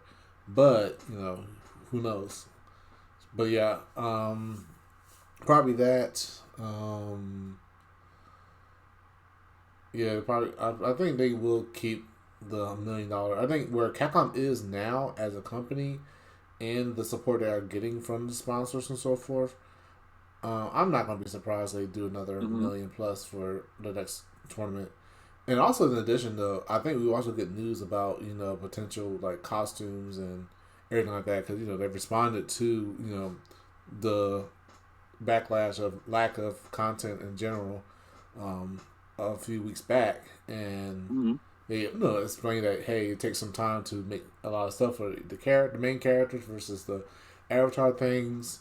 So, and of course, we might get like another small sponsor moment, where they might feature like maybe an anime or a TV show or whatever, and Avatar and whatnot might get little costumes and other items and stuff like that. But yeah, at least the main focus probably everybody wants to see is a lane of some sort, and luckily maybe season 3 teasers. I don't know. Do you think we might get a hint at a Super Street Fighter 6? You know what? This I would not be surprised. This is probably the first one in the series that won't get a super version, because the way it feel like I think it's being developed and the way it's going in that direction, and the way they made money early on, around the time it came out, is they don't really. I don't think they don't have to do a. Now they could do like a bundle version of it. They don't have to call it Super Street Fighter 6, and I think that's the thing. Like in the main times, their stuff go on sale a lot too. They do have like the season 1 and 2 go on sale like on occasion, and they have like an ultimate edition of a sort. But I think they won't call it Super Street Fighter Now, that's the other thing too. Is will they also make a new few tweaks and big tweaks and mechanics concept like they did in Street Fighter Five? Will they add something new to it? Because that's the other thing that might say for another topic at some point. But that's another thing I'm curious about. But I think that it might be just the way they name it, season versus the year versus season. I think it'll be just that. I don't think it'll be a super version. It may be like a upgraded version, a bundle for getting the previous years. But I don't think it will be something that's like Super Street Fighter Ultimate or arcade, whatever. I like that. It's cool to do the tradition of it, but I think it might die this time. Yeah, probably. I think probably after Evo we'll get more. We'll get more information on like how season 3 is gonna be. But by my counterpoint to that is, I think the season 3 starts before Evo, which is weird Well, because at least I think the you'll say previous yeah. year was the year that the previous year was when they did and Bison. No, they did Akuma that 1 month, and then the month later they did Bison. They did So Kuma Akuma was the Comic last Breaker character week. for season 1. What? Yeah, it was May. It was Comic Breaker because that's right. Kuma came out around the week of a Comic Breaker. That's what it was in May. Yeah, yeah, and then the month after that they immediately did Bison. So it kind of maybe they realized at the time there may be like some time crunches or something that they had to look in. But I think that was the first time we had a character release that was back to back like that. So I'm thinking, what if they do the same thing this year? Is where they'll release Alina since she's the last character for season 2, and then do the first character for season 3 the month later. So they would have had to already announced that the season 3 is there, and they had already showed the characters that's going to be in season 3. So there's a high chance I'm guessing is that they'll do is they'll give us the Lena teaser for season. I mean, they'll give us a Lena teaser, and then maybe like a few weeks later, they'll give us the teaser for season 3. I think just that was just I don't know. That's just based off of what they did last time. So maybe this time it'll be different. But I definitely think we're getting some kind of Elena based content Capcom Cup for this for sure. Yeah, because Um, Bison got released a couple of days before CEO. yeah, and then they had to decide if they were going to use it, like if he was going to be legal or something like that. But kind of same thing they did with Combo Breaker, but they were both of the characters were at least a month apart. So maybe that'll be the same scenario this time. But we'll see. We'll see. We're it's right around the corner. 2 more weeks, so I think we're gonna blink and then we're gonna already be there. So, all right. But well, there it is. Those are all of our picks there for predictions for Capcom Cup 11. You guys are just tuning in and you missed out on the first half of this here. Don't worry, the stream will be archived, edited, and re-uploaded here by Sir Retro on production. Here, so we're gonna move into our topic here. Is when I think I mentioned this earlier about kind of winking, hinting at people, asking people to run the set. So, um, this top kind of sparked my interest because there are arguments on both sides on what people believe about egos in the FGC. Like, I understand your time is your time and you are entitled to run the set of anyone if you do not wish to. Um, as long as I can remember, like players would only play and train with certain players of similar skill level to keep their instincts and reactions sharp. And then there are others that will just play with anybody regardless of skills. But like, are they really two sides of the same coin?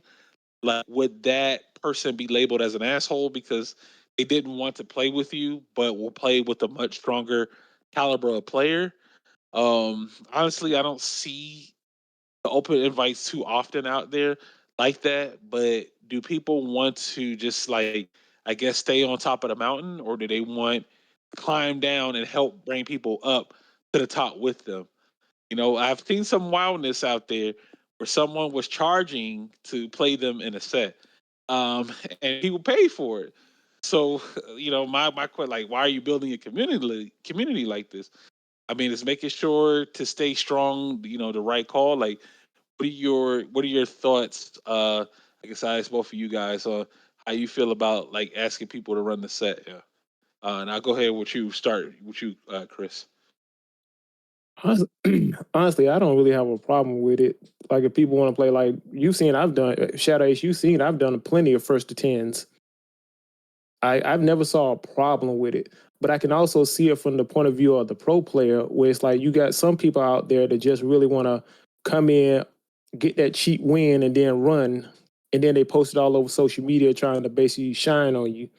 When you really just like, I'm just playing you, bro. Like there's no need for you to try to basically embarrass me like that. So I can understand from the pro players' perspective why they like, well, I don't really want to play with just regular players. I want to play with other pros. But at the same time, I feel like that's what kind of has dumbed down the pro scene is that the pros play each other so much. It's like it's not interesting to watch them play because they know each other so well. It's kind of almost like watching practice mode. That's just my Like, opinion on it. yeah, like you're basically just watching like sports. You see teams practice and go to like training camps and stuff like that. It's basically like that for them. They're with like-minded level players, and they're just making sure their instincts or skills are sharp there, and they just want to keep it that way. They don't want to players get somebody who can't react to this or who's not, who knows that this isn't real and they're able to punish it and stuff like that. That's the type of training that they're seeking to stay strong. But I feel like at the same time it's like I could kind of understand where they're coming from because again, what are you learning when you're playing Yeah. against a certain level of player?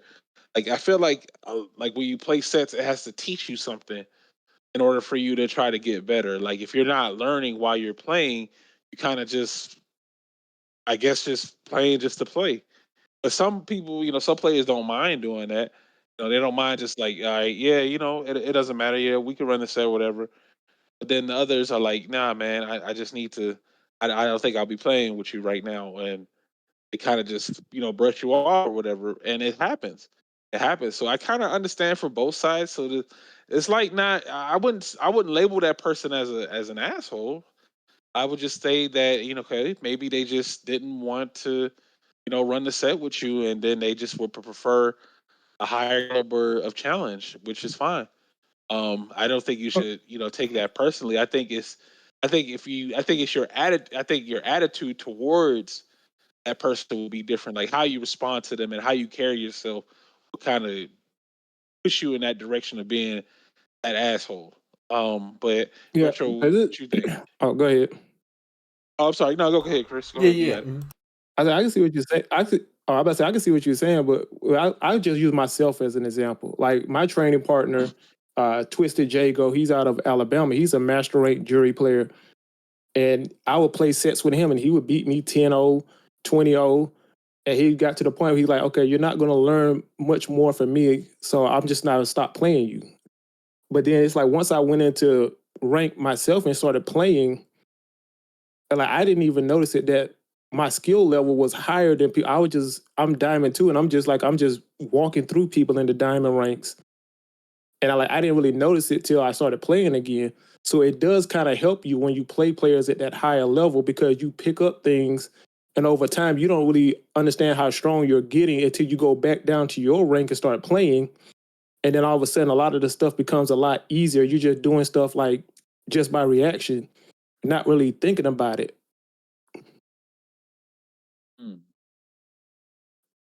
Yeah, I feel like that's one of those things where you can like you could take that information from whichever training session you were going under and then kind of just go back to playing people at your similar level and then now it's like you're beating them a little bit more consistently because now you are recognizing situations that you probably had trouble dealing with before.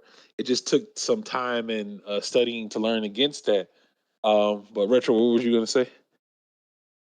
Yeah, I mean, it depends on also the environment and the setting, and like I said, the tone of how you approach the people. Because I know, and also how people are. 'Cause I know there's some pro players that don't mind like playing you casually and running the set here and there, and if it's like something like maybe like a local event, pre-tournament or after tournament type of thing, um, maybe like a 30 an hour to like a tournament. And I can see that, where they don't find the issues. It's a little more chill, relaxing environment, so they're not going to be like, well, I don't want to play you, or I'm good type of thing, and they play somebody else. But I think when it comes to like a major and those environments where it's going to be a big event, so much going to be going on. You want to make sure you're in tip top shape and so forth. More than likely, you might not have a chance to have a pro player to want to play with you if you're not at their level. And I think that's okay, to be honest, because they want to have that iron sharpens iron, like, well, at the same level, I would say. Um, there are cases like, for example, like Knuckle Do or I'm not sure if Punk does it, or many other players now, they're casually streaming online. Is just like, hey, I'm just playing matches to practice here and there. They might do like a viewer, subscriber like matches, and you want to run the set with them. They can do that. And I think in that environment where they just chill and at home and so forth, they don't probably won't mind, and they might give you analysis too if they're nice enough. But I think, as I said, if they're in the actual tournament, the major, Frosty Faustings or Eva or whatever, I can see where at that point they're not going to be wanting to deal with people that's in a different level from them in the sense of like under a certain amount. And I can see where that rejection kind of sucks, because ideally, as a player who wants to level up and wants to get better, you have to play stronger players, and they have to give you feedback about how to get better and stuff like that. And that's really what you think is the best way to know. But at the same time, it's like I said, I think it's like I said, everyone. It depends. Like I said, I can see where people, like I said, be more they like, nah, I never want to.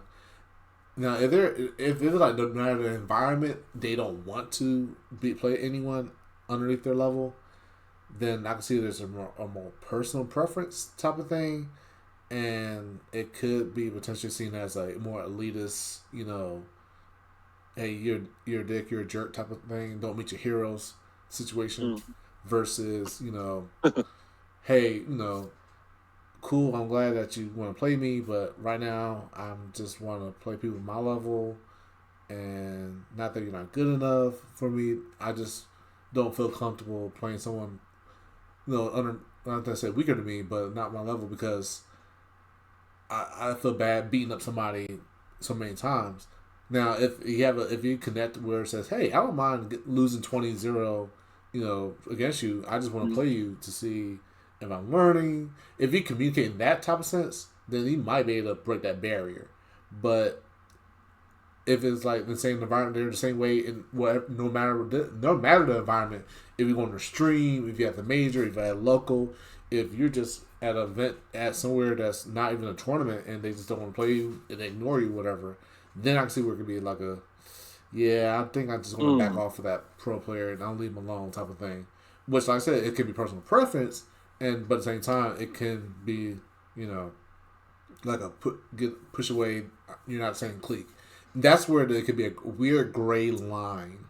But I think for me, it's the environment, because in most environments like locals, at least for here, I can test, like example, Pork Chop. Pork Chop actually, shout out to Pork Chop, to people 4-4 actually, who have some of the best, strongest players in the area, and actually in some of the social tag, they are basically like, hey, who want to run the set?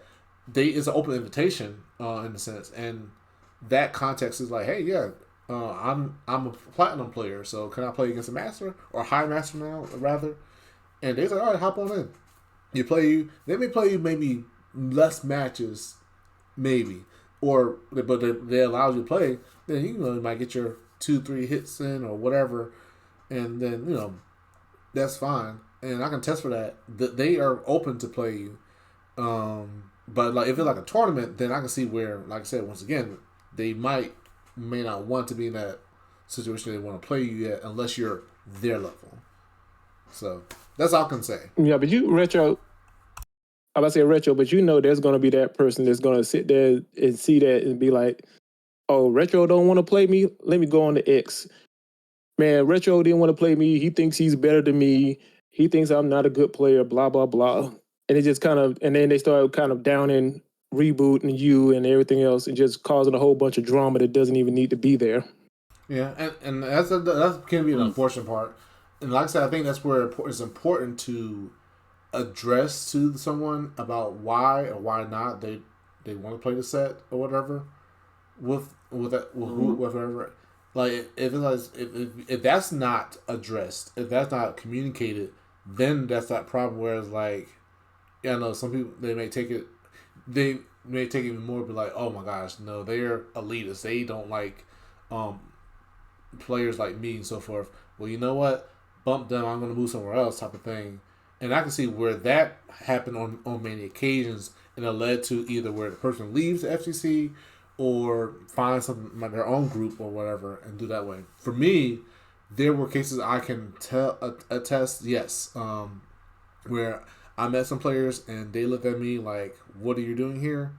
And I kind of like got that vibe, but rather than looking at it and saying, you know what, I don't want to talk to them anymore, I don't dress anymore, or I just say, okay, I'm going to find a way to get better. I'm going to reach out to other people because it's like, dating, whatever. There's other fishes in the sea.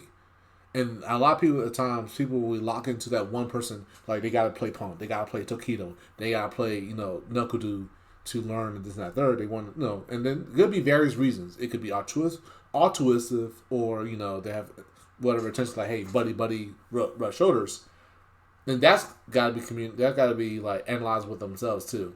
So there's so many factors in it, but at the core, it has to be communicated of if in the sense of why or why not you want to play the set.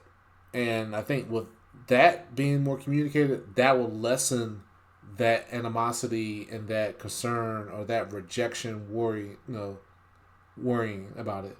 And like I said, for me, where we are now, I don't play them and many NTL people. I don't ask them not because I don't think they'll reject me. I'm pretty much now I'm busy with like trying to focus on how learning myself, and then I have us. We got our own group now that we train with, but there's a plateau that we're going to reach and be like, you know what? Let me see if I can reach out to these better players to us and see if they don't mind. And you got to find the right person.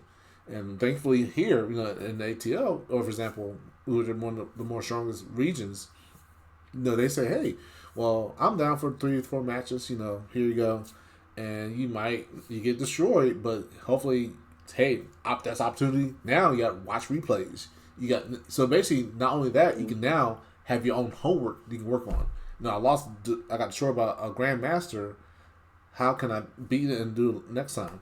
And hopefully, next time opportunity, you can ask for another set again, and you might surprise them. If you take from what happened in the last beating and apply to it, they'd be like, you know what? Dang, you kind of learned a bit. All right, I might, I'm down to play you some more.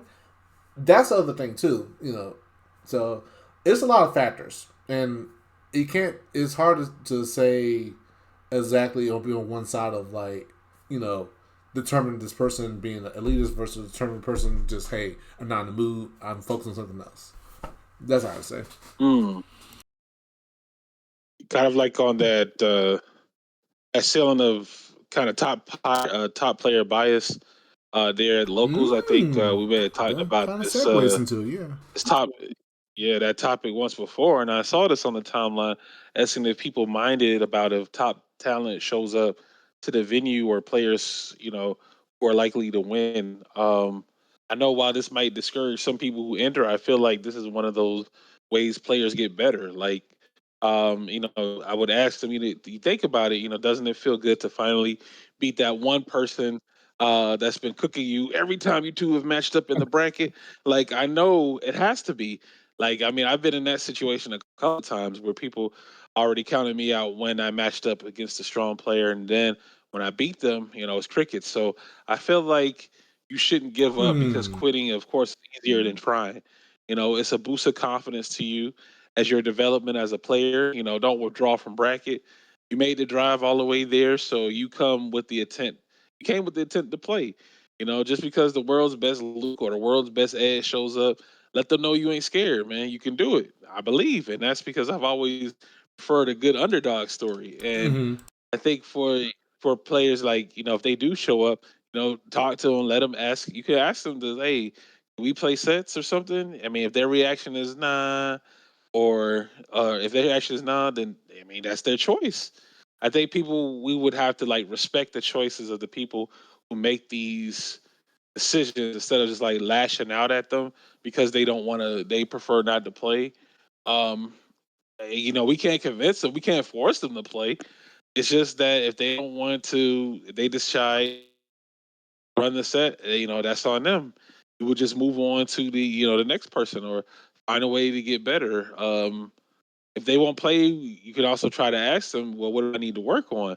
If they don't answer you, then find someone else who can help you out. I think everybody's not going to be as opening and welcoming for that, and I think we kind of forget that we're not entitled. People are not entitled to just be like, yes, I will run a set with you. Yes, I'll tell you what you need to do and stuff like that. Everyone's human. Everyone's not going to say yes or yes to what you request of them, and rejection, that's a part of life. So just to take into account that try not to take it personally if someone just says, hey man, nah, I don't feel like playing, or no, I prefer not to play. Just look for someone else who is willing to help and play and increase, help you get better. So there's always going to be people out there. Yes or no is definitely a part of life. Yeah. So just something to think about. And I What would you gonna say say, Chris? And I would say most pro players that I've met when I've gone to tournament, they've been very open about just answering questions when you just have questions about the game and want to talk to them. Like I've never really met any of them just being like, nah, I can't talk right now. I'm doing this. Like anytime you stop there and talk to them, they were more than happy to just answer any question you had. So I don't think I think people think because these players are like bigger than life in the scene that they're unapproachable. But a majority of the pros, like I said, I can only speak for the ones I've met. Like they don't mind playing you. They don't mind giving you pointers, saying, "Hey, you need to work on this, do this." If you're in this situation with her, when I was talking to just a kid at CEO, he was just like, "Okay, yeah, do this, do this." When you're in this situation with her, do that.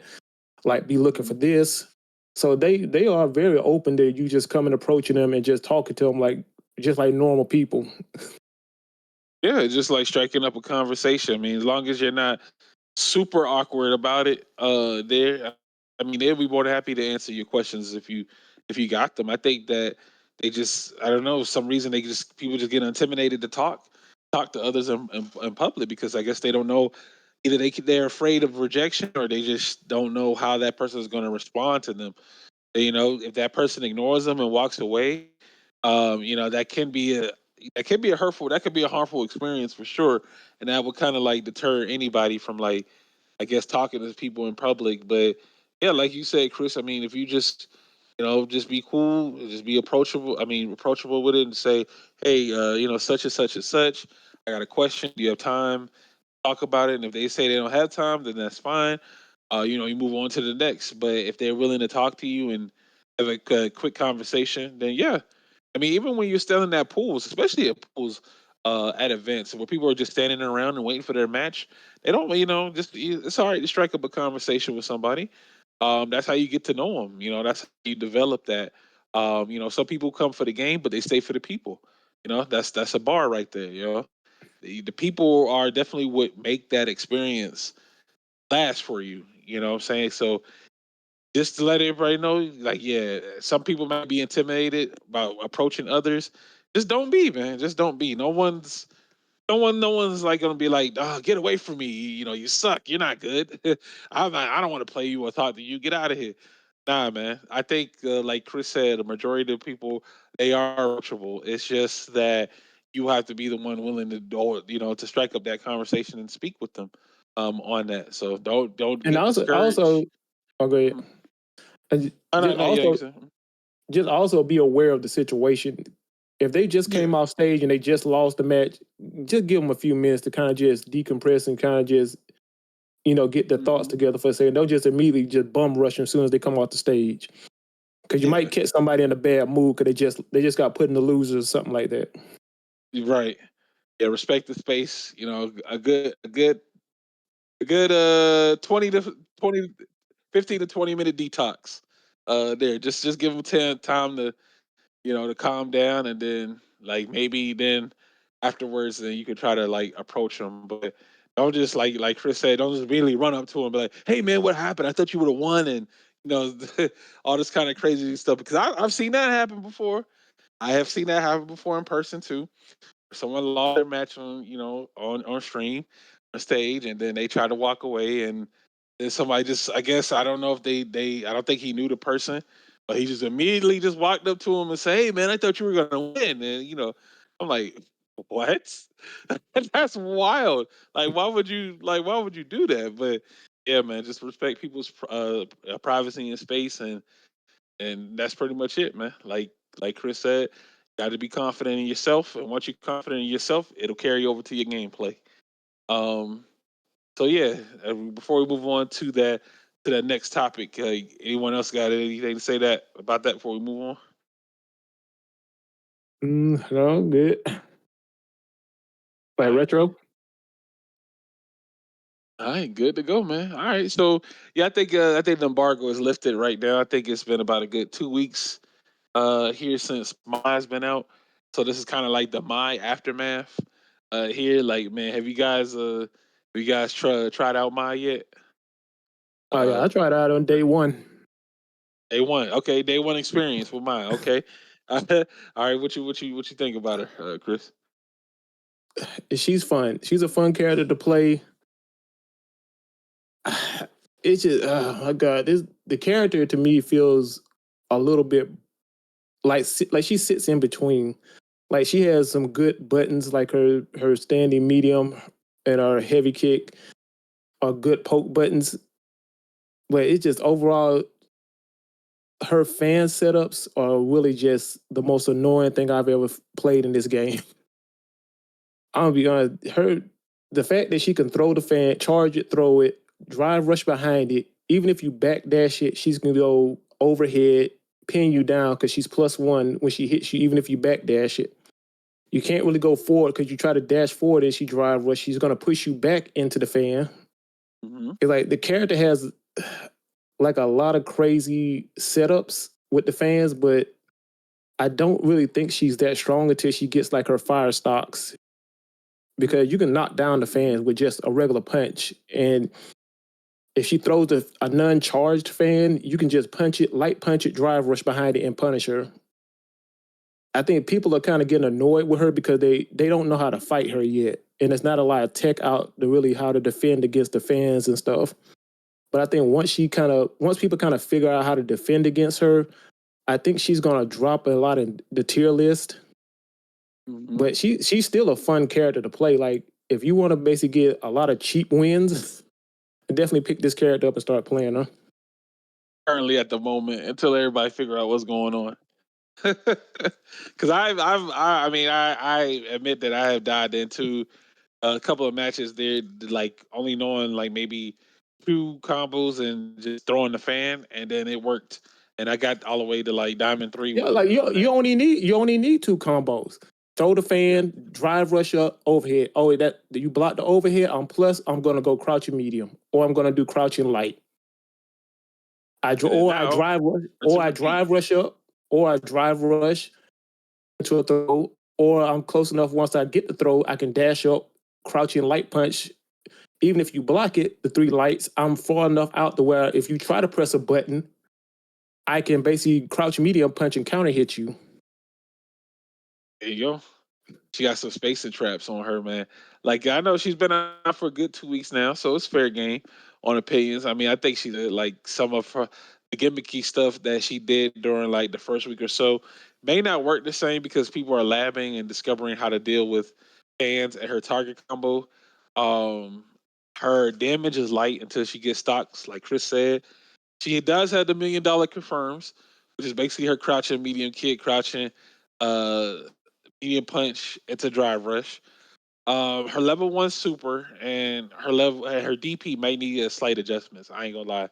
Like you can't really combo into level one unless you're in a corner like that, or you can get like a good read on the anti air for it. Like I saw her like as mid tier for the moment. Like nothing but nothing too powerful that you drop your current main for. Like, and I think it's some weird thing going on with her fans too. Like, her charge fans are bugged. Like, if you perfect parry them, like you lose drive gauge. So it's weird. Like, if you perfect parry her fans, like you could, like, I guess if you're listening right now, you wanna try it after the podcast. Just like perfect parry her charge fans, and I think you lose drive gauge for trying to perfect parry it.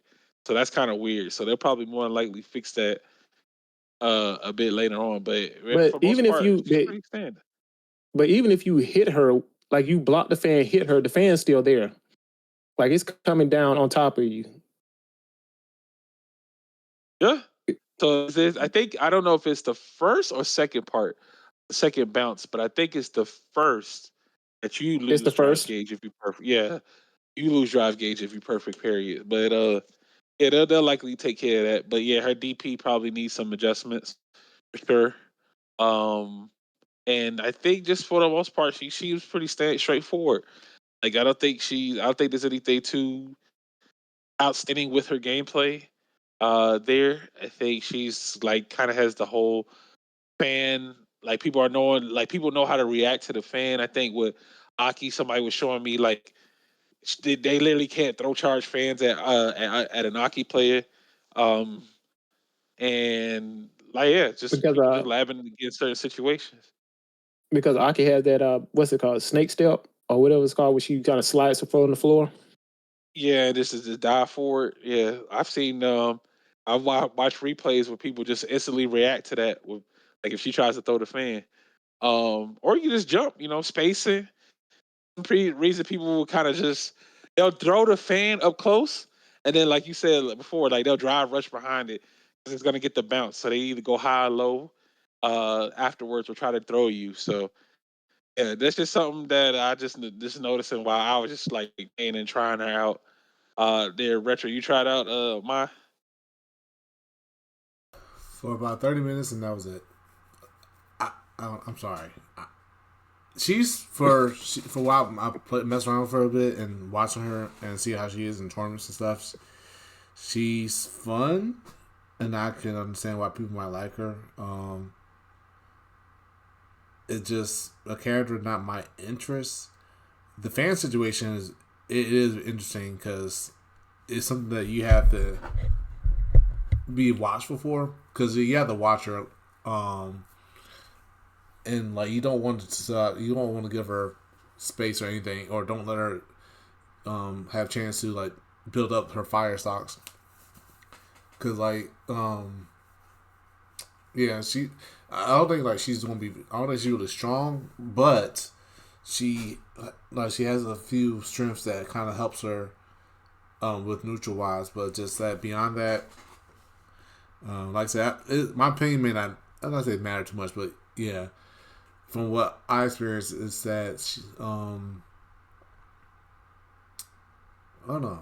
I might play her some more to see if, but the thing is like being before she came out, she never been like this season. I just never been my cup of tea. So I kind of like not been so interested in messing around with her.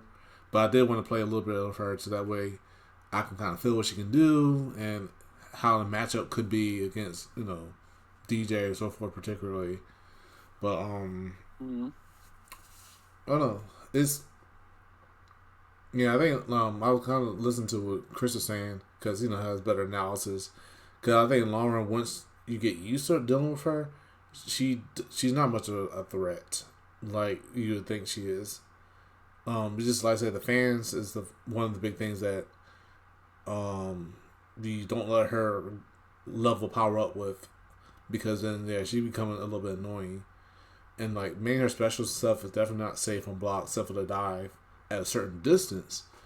But also too, like he also kind of intercept her in many cases. Um, and granted, I didn't really play her that much in the King of Fighters or SNK fighting game series in general either. But her, I think her air mobilities and air situations, the fact that she can combo off, off the target combo and everything like that, and cancels into it, I think it's pretty cool. But I think like it's just not impressing me. So I might try to play her some more, maybe just to and see how she is. But I don't know. I just waiting for season 3. Y'all, yeah, look. I say you're not alone in it. He's You're waiting not on the alone in boat. that, Retro. He's like, when season 3? Yeah. Because from what I've seen, like she's not really popping up like she used, like other characters when they first come out. Like Right. when I go online and play, like I rarely run into Mai, like maybe 1 or 2 here and there, but it's like I might play 5 matches. I might play 1 Mai out of those 5. Like she kind of fell off real quick, compared to like Bison and Terry and all the other ones. Yeah, and that's kind of like the standard affair. Whenever a new character comes out, people try them out for like that good first or second week, and then you start to see the numbers drop off. I just remember like when it was Terry's time and Akuma and Bison, like that's all we ran into during that the first week they were out, because people were trying out the character and trying to use the character. So I could see the same situation there for mine, where a lot of players are just trying to like get a good feel for the character, and then if it doesn't work for them, then they're gonna go back to their mains, or just like they just think the character is just not as strong as their previous main, so there'd be no point in switching to them. But yeah, we'll But see. I mean, that was the thing though. Cap. That was the thing. She dropped, like the week she came out, she really wasn't that much on the ranking side or on the casual side. Like people kind of picked her up for the first day or 2, and then all of a sudden she just kind of faded away. Quickest fall off? Quickest fall off for a character? No, not like this. Oh man. I mean, you look at it, you look at what other characters can do, and it's like, damn, they can do what she does, but like 10 times better. So it's yeah. I mean, she has a few good things going for her, but overall, her kit probably would just it's just not. I just don't. I don't see the vision as of yet. However, She's there could be a Maya Capcom Cup, so we'll see. she's fun to play, but like her overall damage output is not really that high compared to other characters. Like you said, like why would I play Mai when I can play Ken, Ryu, Yuri, other players that output more damage than she does? Just all basic B and B combos. That's her archetype. She's supposed to be like what the speedy mix. Like she's supposed to be like a Kimberly type S character. But I think even Kimberly has a little bit more options and versatility to her versus what Mai has. Yeah, So I agree. especially with that DP. I said I agree with you, Chato. Her kit is good. Her kit is she has a solid kit, but would I want to switch Jury out for her? I wouldn't switch Jury out for her. I thought it was too early to throw in a towel, but I guess I say at least give them a month. Get a good month. Let these matchups play out. Let people get the experience with the character, and then we can kind of get the final nail in the coffin on how people feel about it. But I guess it was like people just throwing in the towel on her like that first week, the first or second week. They're like, Shadow says let her cook. Let her cook, yo. It says too early. Shadow's too early, man. It's still in the oven. Gotta give it a little bit more time. A little bit more time. Well, everything is easier when you got modern mode, so. Oh no, Shadow, you gonna let Chris talk to us like this, man? Not the You gonna let Chris talk to shade. us like this, man? Dang, dog. He's like, well, he's not I wrong. don't, I don't, but I don't blame him. Hey, Like, he's if not I can make wrong. it, if I can make the game easier by playing modern, I'll play it too.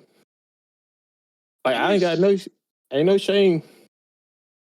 No shade, no shame in my game. He's just keeping it real, yo. I respect it. I respect it.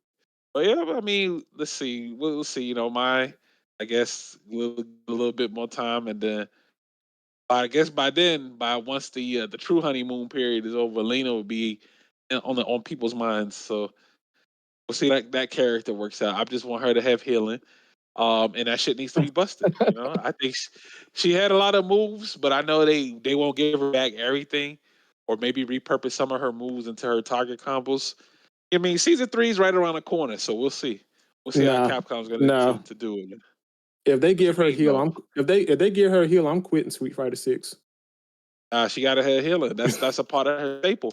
She was No, healing a dead horse in her trailer. I, I had to deal with healing in Street Fighter 4. No, I'm not dealing with that again in 5. I mean, it's 6. Uh, That that that no that different from that what mechanic is way too strong for this game, especially with drive meter. dang. You said it would be too powerful. I mean, what? Maybe gets his he can recover his drive gauge. I mean, I know it's not health, but it's like it gives you. It kind of feels like you're getting another But that's extension that. But that's like a get out of refill. jail. That's like a get out of jail free card. Oh, I burnt myself out. Oh, I got a level 2 or a level 3. Okay, healing. I got full meter again. I'm like, no, They would I have to don't work. like make her. Sorry, go ahead. I'm about to say I don't work this hard to burn you out, and you can just get a knockdown and go into your super and basically recover full dry gauge or get 50 to Yes, 75% of your health. No, yes. That's what she had in the. That's what she had in Street Fighter 4. That's how she had. She'd knock you down. Let's crank this healing real quick. Delete half of your hard work. Repeat the process. Oh, I'm knocked down again. Guess what? I got ultra again. All right, let me pop another healing, and then we're back to you gotta kill me twice, yeah. But they made but they'll probably balance it out. I don't think they'll make it like too overpowering. You know, maybe the make only it a way I little could bit see it, the only way I could see it if they made it conditional, like Akuma's Raging Demon. Like you can get healing, but you have to give up all your meter, Oh, your drive gauge? all your dry gauge, all your super meter. That man said you can go broke. Gotta go broke to get healing? Yep, where you heal, you getting 75% healing. It's got to be a trade off somewhere. Okay. Okay, wait, hold on. Now, let's think about this. Let's because there might be something there. So okay, so you create healing. I guess we're gonna assume healing is what, level 3 or level Mm-hmm. 2? Okay, Yeah. so we get healing, but it takes away all of our drive gauge. It takes away, the super or whatever. Now you're in burnout. It puts you in burnout, but you still recover the health. So there's no interruption on the animation. So it plays like the animation, and you can't interrupt it. So you're guaranteed to get the No, health. no, you have to get a hard knockdown. If she could just, Okay, she can't be interrupted like that, it would be too strong. Like there has to it'll be too be. strong. Okay, But so I you would be can't. willing to do it. Go ahead. No, I was gonna say, so you can hit her out of the healing animation. Yeah, You hit her out she of would the have. okay. She would have to get setups to basically give a hard knockdown or something that knocks the opponent away that gives her enough time to basically do healing. But can she cancel the healing while she's doing it? That's got to be the trade off. That she could be able to Yeah, cancel the healing. if you do, you don't get the full 75. You don't get the full 75. So the only way to really get a true 75 is probably put somebody on wall splat while they're in burnout and put it in stun. That's how you can kind of get the true 75. Or do But like they used to do, do a hard knockdown like they did in Street Fighter 4 and then backdash twice and then activate. yeah, and then you could cancel the animation. I mean the healing animation, and you could block, but you still get some of the health back. Mm-hmm. It still Because it still costs your drive gauge. It should be depending on how much healing you get back is how much drive gauge you lose. If you take the full healing, you should lose your drive gauge, all your drive gauge. You know what? That's fair. I think that's fair. Because there's some burnout demons out there that can fight while in burnout.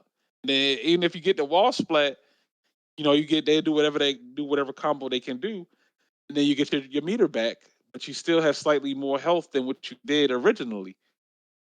So yeah, I like that. Let's keep that. That's a good idea, Chris. I feel like it's a huge risk, a huge reward, yo. Let's keep it. Yeah, it has to be some risk reward there. She can't just be able to do it with no risk to it. Yeah, that's the punishment. Like, you sacrifice your drive gauge in order to get healing, but there's levels to it. So it's a big risk. So if you get put in burnout, you get whatever combo and somebody could potentially kill you. So all right, I see the vision. I'll take that. Shout out to bro. I thought you didn't want healing. Yeah, her healing only be level 3. Nah, her level 3 got to be cinematic. It's got to be a cinematic combo. They can't just be like, all right, what's she gonna do? Push you on the ground and then just like look up to the sun, and all her health gonna come back? Unless you make it a CA, where she can only use it like Akuma. He can only use Raging Demon when he's in the yellow. I can see that too. I'd be like, man, but damn, she's basically she'll just become Gil. Like, just get. But at that point, then if she can only use healing while she's in yellow, but yeah, I'm very interested to see how they're gonna deal with her character for sure. So she's probably one of my most anticipated characters for season 2. Retro's like, nah. As soon as he saw the lineup for season 2, he said, all right, win season 3. Damn, Retro. Damn, Retro. I understand the vision. He's waiting on that one particular character. I know who he's waiting on. Yeah, I know who he's waiting. But what the director said, I don't think it'll be happening because they haven't found a way to continue him on.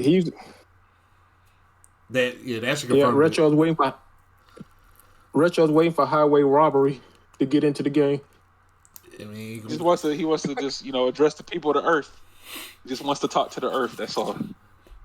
Yeah, that's all. I understand, Retro. What you say? They not gonna put him in? Why they not gonna put him in? He was like, they just gonna introduce a major character, leave his story hanging, and say, nah, he ain't coming back. Well, because the way it was, what he worded, the director said that he said that it's difficult to find a way to fit him in, and hopefully they can tell the story if they can do so one day. And I'm like, yeah, because the thing was, because like I said, from in 5, he was supposed to be the original villain or the final boss of 5, and the way everything happened, it lead up. He supposed to be like the end of the world of some sort, according to Rose's terror, and then fighting him in the story. But with everything kind of happened afterwards, and everything kind of felt normal, and then nothing big happened besides Bison's still alive. Yeah, you hear nothing about him. So, I'm not sure if they're trying to find a way to fit him in at some point, but I don't think we'll see him soon. I might, if I'm lucky, I'm betting season 5. Season 5? What? Because the thing about season 5? Well, we're getting less characters. We got 4 characters per season so far. And the thing is that you haven't seen any of the Third Strike characters, or the other, probably a new character, or characters from Street Fighter 4. Mm-hmm. So the thing, they probably have those that they come out first, and then they might find a way to build G back into it, maybe. Because, yeah, the way it was written and the way Street Fighter 5 ended story-wise, it was like a cliffhanger. It's kind of weird. Mm-hmm. Yeah, they just started his story, gave a little bit of context to it, and said, all right, we leave. refuses to elaborate any further and then leaves. So, they'll finish the story up here in 6 because they just introduced this new character towards the end, and then it was like, all right, that's it. Y'all just gonna guess what happens after that. But oh yeah, season 3 around the corner, so we'll definitely see what happens here. So we're gonna move into our last topic before we close out the day. I know we couldn't get to everything, but it's all good. I definitely do appreciate you guys for tuning in, all of our live viewers and everyone listening to the rebroadcast, and especially to our special guest for the day, FGC Chris. So we're gonna dive into our last topic here, and we'll go ahead and continue from there. So this one is actually pretty interesting. I saw this on the timeline too as well. So this one it's called Carry by V Trigger or Carry by Drive Rush. Let's talk about that. Now it gets a little spicy because game mechanics and the use of them can affect the perspective of the person using them to play the game. So a lot of people do not. We should know that a lot of people do not like Street Fighter V, and there are those out there who do not like Street Fighter 6. They find Street Fighter 6 bleh. There are those who out there who didn't even like Street Fighter 4 and said that Street Fighter 3 was overrated and bad. So I have $1 million question for the whole world. What the fuck is Street Fighter supposed to be? Sorry about that. Game mechanics can affect the outcome of a match, of course, but no fighting game is without its flaws. Based on the person's personal preference. Try saying that 3 times fast. Person's personal preference, whatever, blah blah blah. Everybody, not everybody is going to like the same game you do. So you should not force yourself to play something you ultimately do not enjoy. Let's look at this though. Let's look at it from a design perspective, right? I will say that certain V trigger activations in Street Fighter V are much stronger than others in the game. So it's a very neutral controlled game until V trigger activation happens, right? Some characters can combo directly to their V trigger, and some have to just do a raw activation just to do them. And you get V trigger by potentially 2 of them, depending on which one you pick, when you're about half of your health remaining. So there is meta around this activation point because you're basically putting an advantage when you activate, and then you complete pace of the match. And then you control the pace of the match at that point because you're trying to be careful and not to get mixed and lose. So there are options to defend versus V trigger activation, like blocking, V reversal, or lately like they add toward the end, the V shift. But I know what you're thinking. Yo. But Shadow Ace, that's easier said than done. But these are all control actions. So Street Fighter 6, if you get put in burnout, there's a higher chance of you losing the round. And if you are in the corner, you might as well just pack it up. Catch this wall splat, and then it's G shake my hand. Good set. A game that forces you to react or do even more damage. I feel like it's not a good design in my opinion. If I'm playing defense, why should I be forced to switch to offense? Like, I know people thinking, "Oh, Street Fighter 5 is the same thing." Nah, it's kind of not. You know what I'm saying? I could at least block twice as long before I forced to make a decision in Street Fighter 5, but it's not tied to my EX meter, which is also a reversal option. Like, point is that both of these games have mechanics that people consider terrible, but you just learn to play with them and play through them or play something else. So when I see people saying dang, dog, X and X player is carried by V Trigger, or X and X player was carried by Drive Rush, I just shake my head and just look at it because mechanics, point of view, these are things that exist. Like, I don't even know at this point what Street Fighter is supposed to be to appeal to everybody. Like, I'm always seeing complaints about every single game. So I need help understanding this. Maybe Chris, you got a good perspective on this. Retro, maybe you got maybe you could shed some light on this. I'm lost, man. So Chris, talk to me, yo. What we got? I got a question for you, Shadow. Who are the Yeah, people complaining about Drive Rush? Bro, or saying that they don't like Drive Rush. Mm-hmm. I'm one of them. I don't like Drive Rush. Minority. Why don't you like it? I don't like it because it's forcing you to put yourself in plus frames on And plus, no, you're forcing your opponent to put them into a plus situation that takes away their gauge too as well when you're pressing buttons on your advantage, and you will eventually put them into a burnout state where they're forced to react. And I don't think defense should be played that way on the game. So if you had a choice to do it, how would you tweak like drive rush? Because me personally, if I had to tweak drive rush, me and Retro talked about this at one point on my podcast, and I had to really rethink about some things. Like I think if you added drive rush back to where if you see somebody drive rushing at you, you can just tap back and drive rush back to create space. That would change a lot of these situations where people are just, oh, I'm just going to drive rush right at you. Because I think they, because honestly, I think they tie way too many mechanics to the drive meter. It's Right. like drive reversal, drive impact, drive rush, raw drive rush, EX moves, everything. And then you don't take chip to your health bar, you take it to your drive gauge, which I agree with you. I don't particularly like the fact that it forces you to make decisions when sometimes blocking is the best option. But the way the game, you're forced to do something. So it's like you're taking yourself out of that potential state. And when you try to react to it, either you get punished or there's a high chance that you would guess right to just to get them off, but you're still at a disadvantage because you don't have enough meter to really defend yourself. So you can't, like, even when you're blocking, using an EX move as a reversal is risky. true.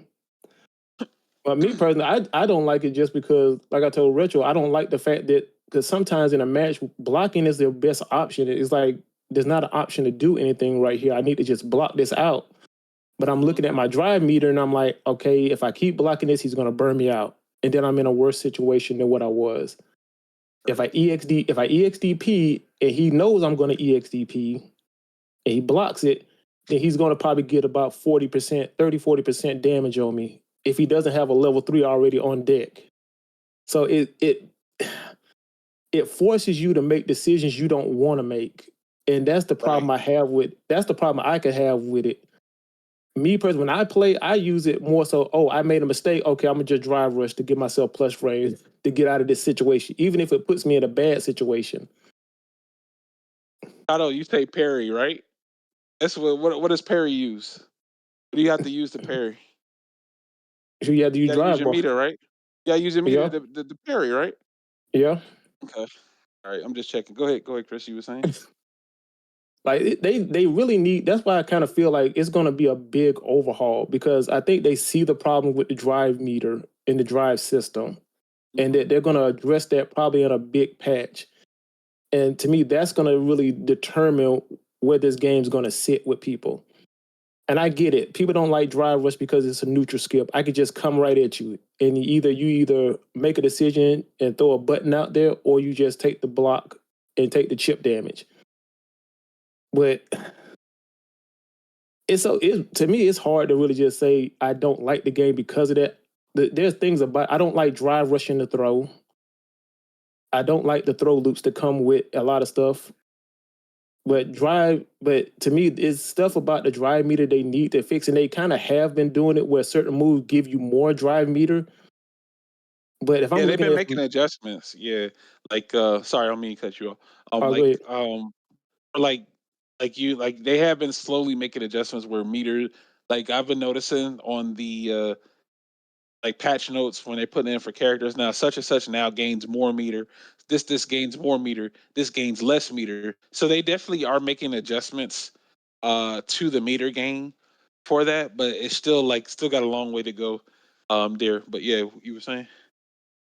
But I'm just looking at it from the jury's perspective. Like the stuff they gave her where she gains more meters, like I wouldn't really just use that move on block or just drive rush into it unless I block the DP or something like that.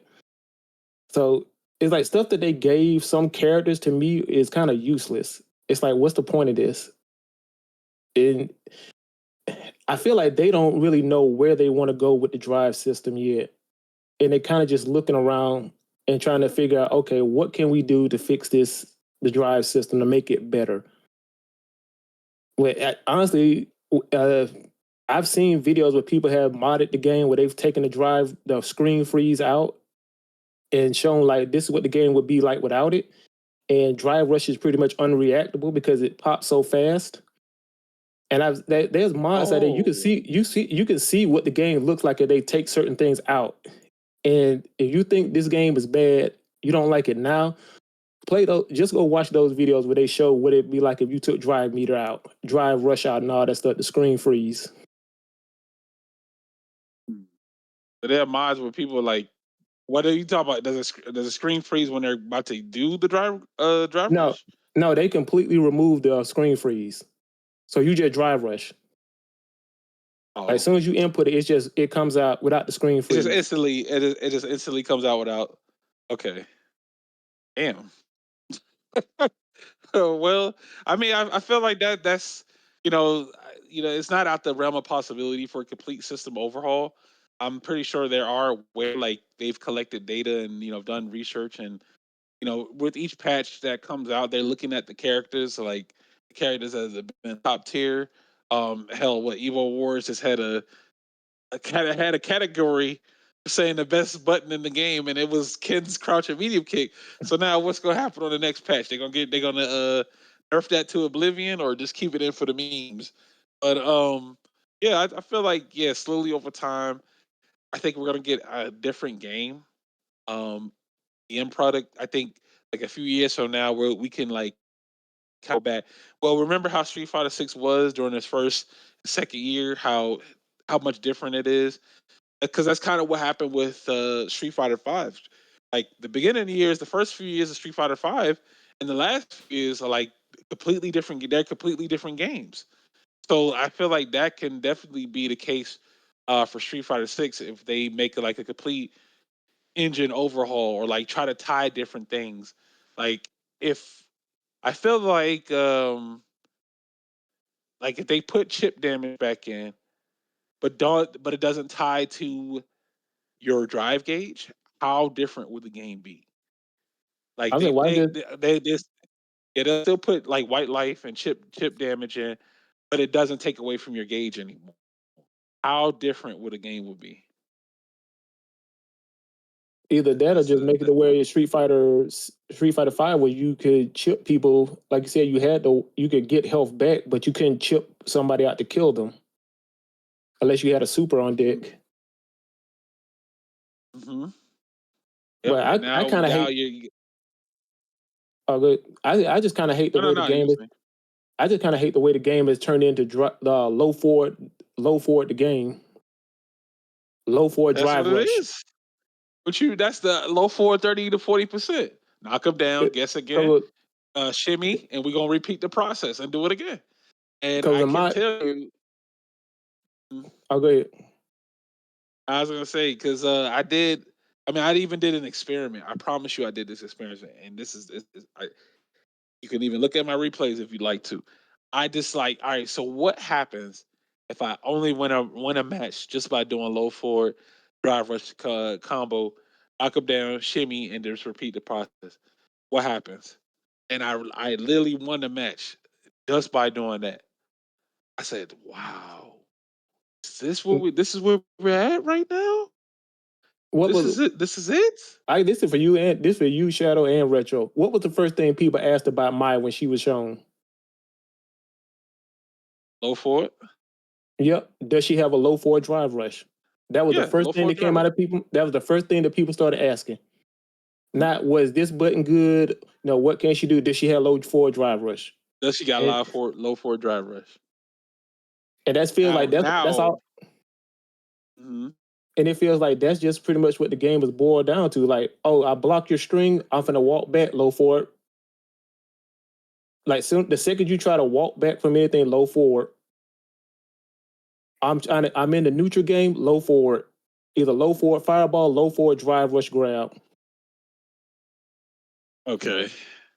That was like, and then I think they did it in the trailer too. Like when it was showing our trailer, they were doing the trailer and people was asking about that. But yeah, man, that's a move that pushes you into a force plus frame situation that's kind of tied to your entire defense. Is Yeah, that's not a good design for me. To me, in my opinion, I understand that they try to do something different with it and the engine, but I think it already like left a lot of sour taste in several players agenda on like keeping playing the game.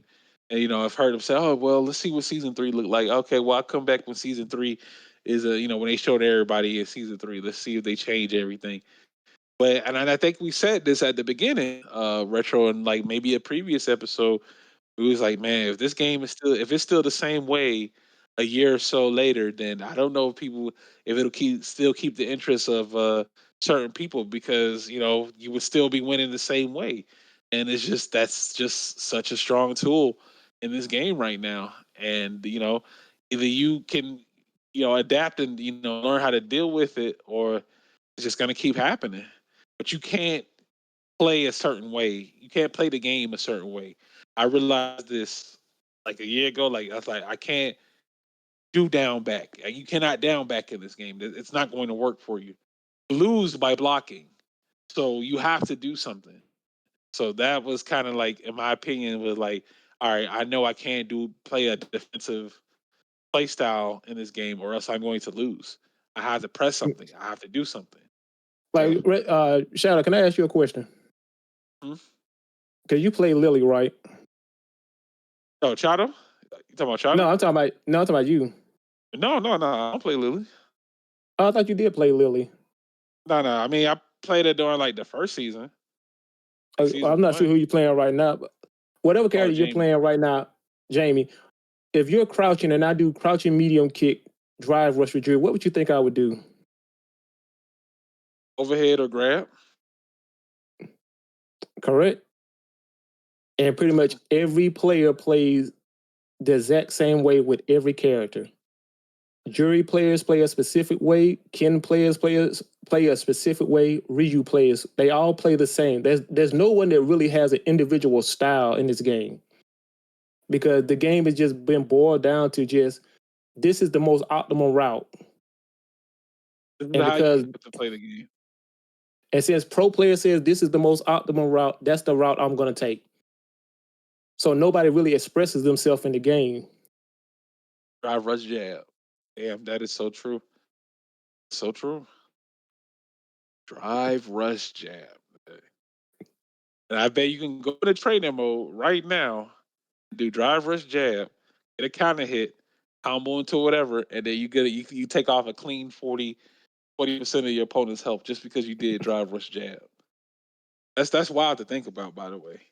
But that was just something to point out. That was kind of like the reasoning. Like I don't think overall it's just that. Other than that, I feel like the game fundamentally is good. It's not a terrible game. Like there are options to defend against and react to these things. Like there are options to deal with that stuff. But I just think core overall, I don't like how that mechanic is in that game. And I'm pretty sure you or anyone else that's listening right now may have seen a tweet or two out there saying that, man, this game would be a lot better if they got rid of drive rush, or they got rid of this or something like that, or made an adjustments. But for the most part, even at Capcom Cup, you may see the same scenario where guess what happens? Low forward in the drive rush, and GG, shake my hand. There it is. Or get the knockdown, put your opponent in two more situations, and then they won the round. Yeah. So we shall see. I mean, season 3 is around the corner. I think a lot of people got big high hopes that they're going to make some changes to the engine, or like make some big announcement there. But I definitely don't see them doing another year as is with the current engine of the game. What do you think, Chris? Like I said, I do think they're going to overhaul the system and tweak some more things. I think they're going to keep working on the drive system, because I'll be honest, if you took the drive system out of the game would be kind of boring to me. It's just like we be right back playing Street Fighter 4 again. Just okay. Damn. That's something to think about. Definitely something to think about. Then retro. What you think? Yeah.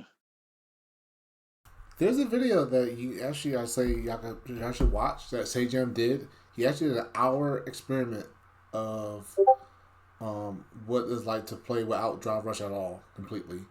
He used Ryu, for example, of not getting to master without using drive rush, and it's very weird. It's so weird, and actually other characters too he messed around with, I think.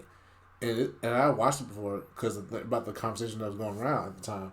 It's yeah, he actually experimented. Wait a minute, I got questions. Yep. I have questions because a majority of the combos you need drive rush to do it. So is he saying is he saying not doing raw drive rush, or is he just saying like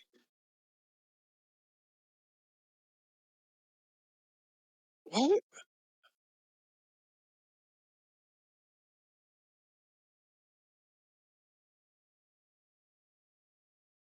Stuff. Me myself. So the thing is that the game functions, but there's something about it that's off considering the concept of the game design. And apparently, like Ryu is one of the characters that can benefit off of Drive Rush because he gets a good combo extension. Without it, it's like he very limited. And I get what you're saying about where Drive Rush can unfortunately, because one, the game itself is designed to be more aggressive in a sense overall. Granted, they have defense options. Two, it forces more engagement from your opponent when you're trying to defend and find ways to fight, to take your turn and so forth. And your opponent has a character, or rather has a way to utilize Drive Rush to close in, skip neutral or whatnot. But I think the concept and the idea from the developers was the idea of Drive Rush, it's a unique dash cancel.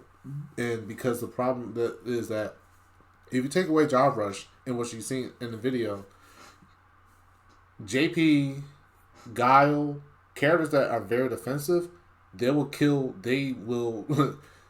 just give them put them top tier, because now you can't close in on them anyway. JP will lock you out forever. You will never get a chance to close in. And that's the thing that I noticed that, and I'm like, yeah, like they will have a way to keep you out and so forth. But there's no doubt cancel. Zenki will be dead.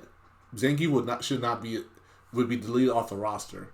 Not because that character is one that can benefit from Drive Rush. And the thing is, it's the option for both ends of the players. But the thing is that when you're getting pressured on, it's annoying, and I can understand that. And you have someone like Jury, Bison, DJ for sure, because obviously I play him. Those characters they thrive off really well with Drive Rush, and you do have Manon, Marissa, a few other characters that don't do too well, and that's just more of the neutral effect of just using it raw. But when it comes to combo extensions, that's where it really helps shine from many other characters, because the damage output overall, obviously once again DJ. Then you have someone like Ken, and then you have someone like Luke. You have Ryu. Like basically taking away getting rid of it or tweaking it dramatically without the ramifications of like changing the game itself. It's going to be like it's really going to hurt the game more than you think. It's not going to really be beneficial. The right now at the moment as this. It may be an answer to find a way to tweak it without causing a terrible imbalance of Drive Rush. Personally, I like Drive Rush for what it is, as far as because I see it as a dash cancel close in, and for me the way I play Drive Rush, and a lot of times what I've seen people do, they will Drive Rush into throws and Drive Rush to do a move that's safe. I'm play wild with DJ, and it helps me mix it up, because I can Drive Rush jab, I Drive Rush do nothing, I Drive Rush fake out, I Drive Rush back sway into cancel, I Drive Rush like throw. I mix it up, And as a result, for that character, may speak for that character in particular, it's fun for me because then I can pressure you to try to do something, or I can pressure you to maintain my offense because I want to have my turn no matter what. So that's the concept for me, and the concept with the Song DJ, and then in general, like as much as I hate to be the victim of being someone and they have enough meter to drive rush to me and I take 7% damage as a result, but it's fitting for what they're trying to do as for the developers, and I'm like being the devil's advocate in that sense because the idea of combos in this game, you want to have like an extended combo concept as not maybe high execution, but like constant input, flashy substances. It adds more flashiness to it as an aesthetic, because Street Fighter V for me was boring, and as someone who used V Trigger, in the case, and benefits really well V Trigger with G, I didn't like the concept of V Trigger that much because it's like, oh, I get beat up. Oh, well, I got V Trigger. Okay, GG's, I won. It was literally a comeback factor. Where in Street Fighter 6 is not much of a comeback factor but regardless of how many resources you have versus what type of resources you have. Because, you can come back if you have drive rush and beat somebody up and maybe a GG with low forward, but the fact that, the comparison, the concept of what, the mechanic that developers made and was intention in mind with V Trigger being like, hey, I build a certain meter up, I power up, I get more unique moves, and I can shut down the match. And what it turned to obviously was a, huge momentum match, no matter what the character. Because even Gal could be just really chill. He don't have to be offensive that much in that game, even though they made it a little more offensive for him. But once you pop the V Trigger, Sonic, and then if you get hit, you literally just put your controller down and watch the movie. If I pop the V Trigger G, command grab, watch the movie. If I pop the V Trigger with Ryu, alright, and I get a hit, sweep, build up the electric, you can't block, unblockable, I win. That's pretty much it was that. Drive Rush is strong, and I'm not going to argue against it that it's not strong. I'm not going to argue as fast. Yeah, it is strong, but I don't think it's a huge issue as I think people make it out to be. It can be annoying, and it's more for those but the thing is, if you use it on your opponent, because you have options to use it out of it when you do it raw or canceling or whatever. And I think just for me is just that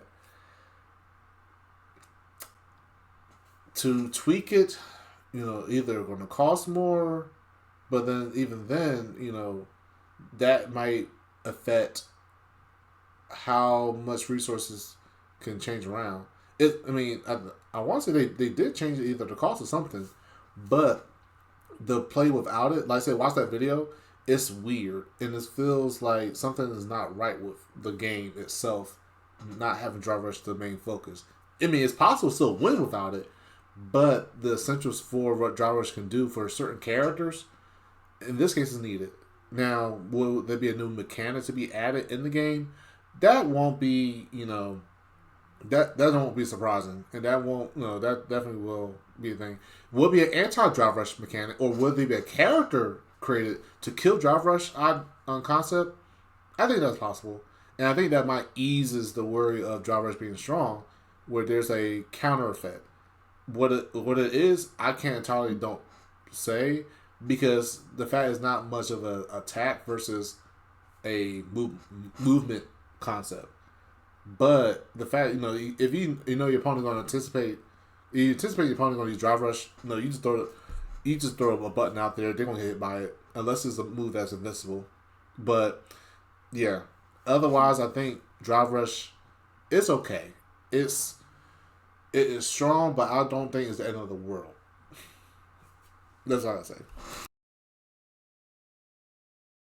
Okay, fair Okay, but enough. what if they did like Grand Blue Fantasy, where now you have where they got the Brave points, but those are basically like V shifts. You get like 3 or 4 of those per round, and now you can basically V shift a drive rush. Oh, Guile will be top But tier. it adds, Guile will be like, all right, cool, drive rush, and I just like shift out of the engagement. Bam, counter hit. All right. And Did think about this too as well. It's that Geef has to use drive rush just for movement because slow walk speed, and he uses drive gauge for movement. That's why you see Geefs doing the double drive rush just to get close to their opponent.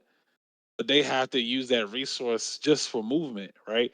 Like the larger, slower characters have to use that for movement. Marissa has to use that for movement. So like for the smaller characters with walk speed and jump speed, all that, they don't really have to use the mechanics for movement like that. They use that for their combos and I guess defensive options. But for bigger characters, they have to use that to move in, like the slower characters. So just imagine like if they put another big grappler or maybe it's a god or something in there for season 3, they have to use that meter just to move forward into the game, which I don't think that's good.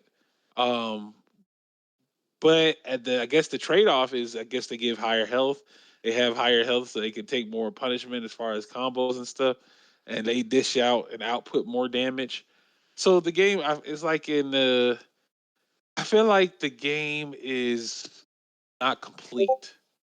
I don't. I feel like it's not. I mean, it's not in the alpha or beta phase or whatever. But I feel like this isn't the final version that's envisioned for Street Fighter Six. I feel like there's something more that's coming that will be added to the game later on. I can't see it being the same engine for the next 6 to 8 years. That's what I'm thinking. Like even the whole entire like layout or overlay for the game will get an overhaul for sure. So like I think the first year is like the first 2 to 3 years is like let's put the game out there, let's promote it, let's market it, let's get people playing. Then once people are playing and they're set in, then let's try to change it up mid season and see if we can get even more new players in because the game will be revamped and it'll bring back players who may have already put the game down before and bring them back and let's bring in new players along with them. So I feel like that's going to be the strategy here is to let the game rock for the first 2 or 3 years and then this is when we get the overhaul, in my opinion.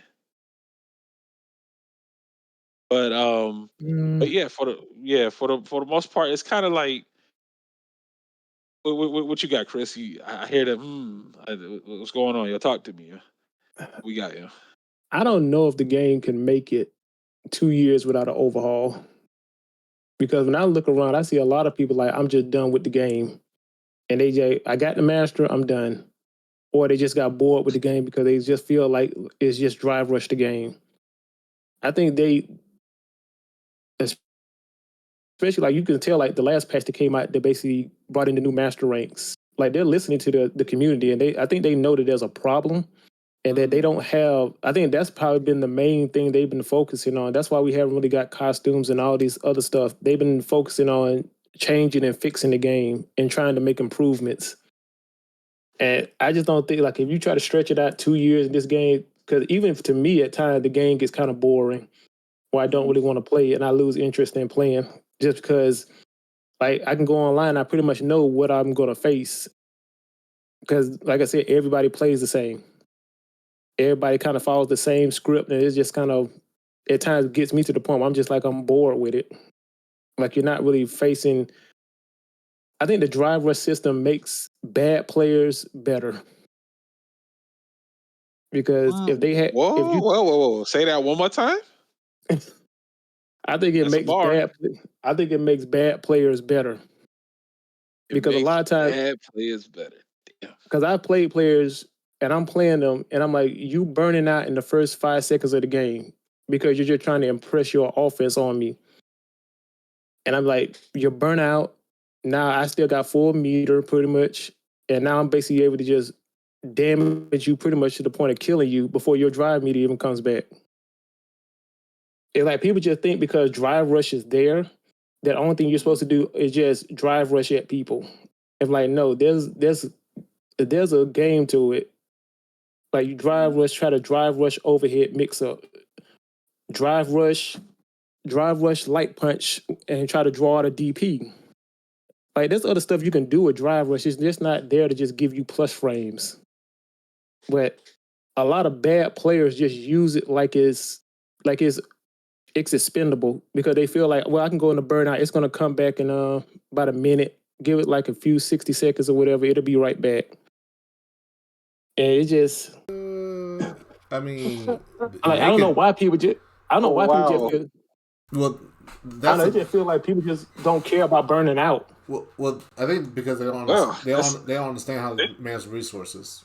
Like that's the problem with that people don't get about the game. Like in general, initially, not everyone can understand how to like manage resources. They can read about it and understand the cost and everything, but the problem is that when it comes to is learning how to manage resources, people who do that, you know, especially. Actually, if you play against someone that definitely knows when they're going to go out and so forth, that's that 50 seconds that you think you have time for, you're in burnout, and they take notice of that. No, that's check. That could be nearly checkmate. Especially now, the way that if you're in burnout, certain characters has a loop. You're going to be wishing you had the drive. Well, you have drive meter because once when they get you on it now. Because the thing is, once you get to a certain point, though, when the rankings, like maybe diamond to masters, you start seeing where people learn about managed resource versus not. And yeah, granted, some characters are beneficial. Well, not beneficial, but they are okay without drive meter in general. The fact that that's a risk that it takes is a big risk to take. Noah like for example, would be a good example of a character that he plays like he doesn't care, but there is an actual strategy and idea to how he plays, and there's a method to the madness. It is, and but he played, and I play like technically recklessly in that sense too, but at the same time, is where like okay, because he'll know if you're burnt out, he know when to close in. Or know how to shut you down, or make sure you can't recover your drive meter, do crazy stuff anymore. Like, and then over time, once you get to a certain point, you start seeing the pattern of players that's okay. I threw out too much of my drive meter, and I'm getting shut out every time. Versus okay, oh, I got this. Like you were saying earlier, I got I shut out, I'm burnt out. Well, I think I'll be all right. I can just block through.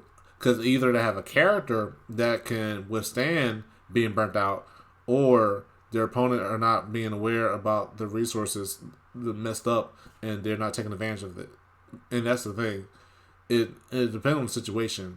And I think too many situations have been seen where players will throw it all out, and then the opponent don't have the opportunity because maybe the character or tools or situation, or the fact that they don't be aware the opponent burnt out and they just like, oh well, let me just play neutral or let me play something, and then oh snap, he halfway recovering, let me do something now. Oh what, too late. Now he's halfway. They're halfway back. They're all the way back now. Well, here we go again. EX fireball neutral, crouching whatever driver just that third. I think that's the thing. Because I think like once you start playing much more top tier players, they will not when they see you burn out, they gonna you're there's blood in the water for them, and you would never get a chance for sure. Now I think someone says it may hominize top tier play with the driver system, and they said if you don't use it, you kind of lose it. Yeah, I've played against master rank players that do it. Like I played a master rank Manon that just basically burnt itself out within the first few seconds of the match. Getting a little bit of damage, but I'm like, okay, you're burnt out and you're Manon. Like all I gotta do is throw a fireball out and walk behind it. What are you gonna do? Throw a fireball. And I'm just hits I forgot her name. That move. I can bypass fireballs. Command grab you because Manon. It sucks for her, but she has damage, and that thing like. But that's only if you're not expecting it. I'm throwing the fireball and walking behind it because I know you can only come through with it, try to do the command grab. So the second I see you twirl, I'm jumping, neutral jumping. You're gonna go right under me, and I'm just gonna do jumping fierce, excuse me. Come down, hit you on the other side, and just go ahead and drive rush you to the corner. Okay, then I'm just you got a game plan. I'm gonna play chess game plan, but that's something I'm gonna point out later. Go ahead. So you throw that fireball and so forth. You walk behind it, and depending on what character you have, and you might try to jump, or you might just approach the. If I don't try to spin or do anything about a block, then what would be your next move? Like basically, who are you playing? Like who are you playing? I'm still playing Manon. It depends on who I'm playing. Like Manon versus Jury. So if I'm thinking that you're playing like Jury, for example. Mm-hmm. Right. So I'm just basically throwing that like a scenario. If I'm burnt out with Manon and I see you throw a fireball at me, and of course, here's the thing that in my head. You have options. You can walk up. You can walk up, throw. You can jump. You can do everything else. So, depending where we are, whatever. But I could block. If I block, would you then try to jump? Or would you try to throw? And that's where, like, that part, you start seeing what, could be, you start seeing. If you block, if I threw the fireball, walked up behind it, you blocked it, I would probably as soon as I see that you're going to block, immediately drive rush light. Because now I'm plussing your face. And now you have to either guess, am I going to throw you or am I going to try to frame trap you? Because I can go in with a light, do crouching fierce, store, that's going to push you out. If you try to retaliate with a button, I can parry and get a perfect parry. Now, do I have enough meters for... Now, the other thing, too, is now that's one scenario. There's also, if I have a meter that's invincible, because I then can, like, bypass all that. That's an option. Or if, let's see, she had two meters. So she had two supers to do that. So basically, I was like me personally, when I'm playing characters, I throw stuff out there because I want to see how you're going to respond to it. Right. Once I kind of got a feeling, this is how you're going to respond to. Okay, I'm gonna throw it out, let it go for a few seconds, walk behind it, stop. Let's see if he's going to do so. Oh, he's not going to do something? Okay, let's keep going forward. Is he going to jump? Is he going to plie? Is he going to try to command grab me? Oh, let's just see what he's going to do. Because a lot of time, if you force players into certain situations, they're going to fall back on what they know. Oh, I did wake up DP on him last time. It worked last time, so I'm going to do it again. But I remember you did that. And this is kind of right back in the same situation. So are you going to do it again? And is plenty of players that want people refer back to their most common action once you put them in a pressure situation. So even though he did it one time and it worked, and it hadn't worked any other time after that, if you put them in a situation where the pressure is on them, they're going to revert back to that thing because it worked one time. So you really have to start playing the player more so than the character. Yeah, and now the thing about this, now I'll probably say from my experience, I actually do a lot of stuff different because I'm more what they call random. I actually do random stuff. So I may not do exactly what you depending on where in the position located, like corner, whatever like that, you might have that good advantage and might put me in a checkmate situation. But if there are times where in this game, and I'm saying even with Dry Rush, it's so many options in checkmate for, okay, you pressure me, throw a fireball, I'm just gonna parry it. I'm basically like. But you're in burnout. Oh yeah, burnout. Right. Yeah. Excuse me. So I'm burnout. Okay, I'm gonna wait. I'm. If you're waiting, then I'm gonna wait, because then I'm gonna see what you're trying to do. I may not be that player that be like, you know what? Oh no, what I'm gonna do. I'm gonna burn out. I'm gonna press a button. So a lot of people. That's where I'm different versus whoever else may play Manon. If you play Ireland now, we might see. Or not sure if we ever get a chance in any of us.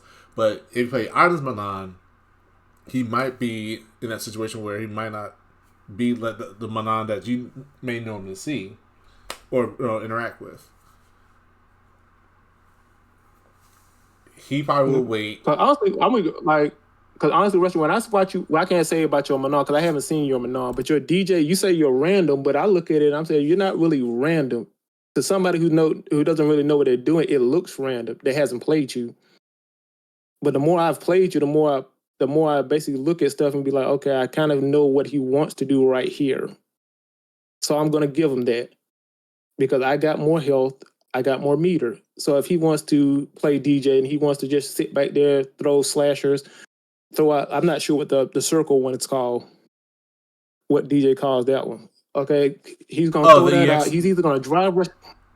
Yeah, he's either gonna drive rush behind it, drive rush, sway back, try to trip me up when I jump over it, or he's gonna try to jackknife.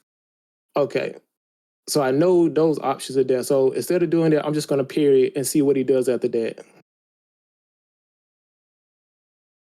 I have actually 5 things I would do. I feel like I want to take away options that you might want to do, and I'll take.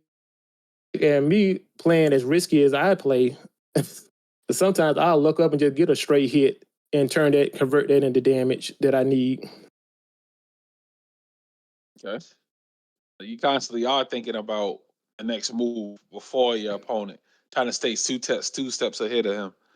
So you got a lot of hypotheticals going on while you playing. It seems. Like, what if it's more player, not it's more me knowing player. I played Kurt so long, I played Big Boss DP so long. Like I've played them so many times, like I kind of know how they like to play. So it kind of is like when I beat Big Boss DP, I kind of knew how he wants to play Ken. I know what he wants to do, but I'm not going to give it to you. You want a Dragon Lash in? I'm not giving it to you. Okay. So you do get you got the plan then. You got the gameplay because it's a player-based thing because you're familiar. Versus if you were playing like someone else and they may play just as wild, but may do 1 or 2 things that are different, that could throw you off. Yeah. Like it's like when I played Chado and I took a round off of Chado, but I took a round off of Chado because that was like the first time me and Chado ever played. So Chado never really played me. So he doesn't really know how I play Jury. He knows how other people play Jury, but he doesn't know how I play the character. I felt like that was the only reason I kind of took a game off of him. Because he just wasn't familiar enough with me. I think a lot of times in this game, it's more player knowledge, more so than character knowledge. Ultimately, I agree. And I'm okay with that. Everyone does moves different. Everyone has a different game plan. Like what one person does, they're not gonna do the same as the other. So different play styles. Mm-hmm. And then like I noticed that Kurt he likes to anti-air parry a lot. Like the first time he would do that to me, I'd be like, okay. Not Chato and the Aftercast joining you on that too in the chat. I would look at that. I'd be like, okay, he got me that first time. I'm gonna do it. I'm gonna jump at him again. Oh, he parried. I got something for you. Because I'm just gonna empty jump. I'm just gonna empty jump. See you parry, and then I'm just gonna go into a 30 or 40% combo. If I got level 3, I know I can get at least 50. Well, don't forget now. I can adapt too. Chato will tell you too. I actually got him a few times. But no, for real though. No, I got no. But part of it was me testing you, understanding what I'm gonna do and everything. So, and of course, since Aftercast and Chato definitely co-sign, and which is also true. No, definitely. I like this game of chess though, but definitely, my DJ is not the same. I would definitely say that for them.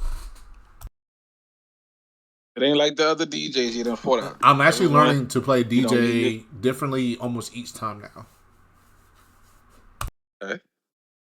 No, I'm maxing jury out.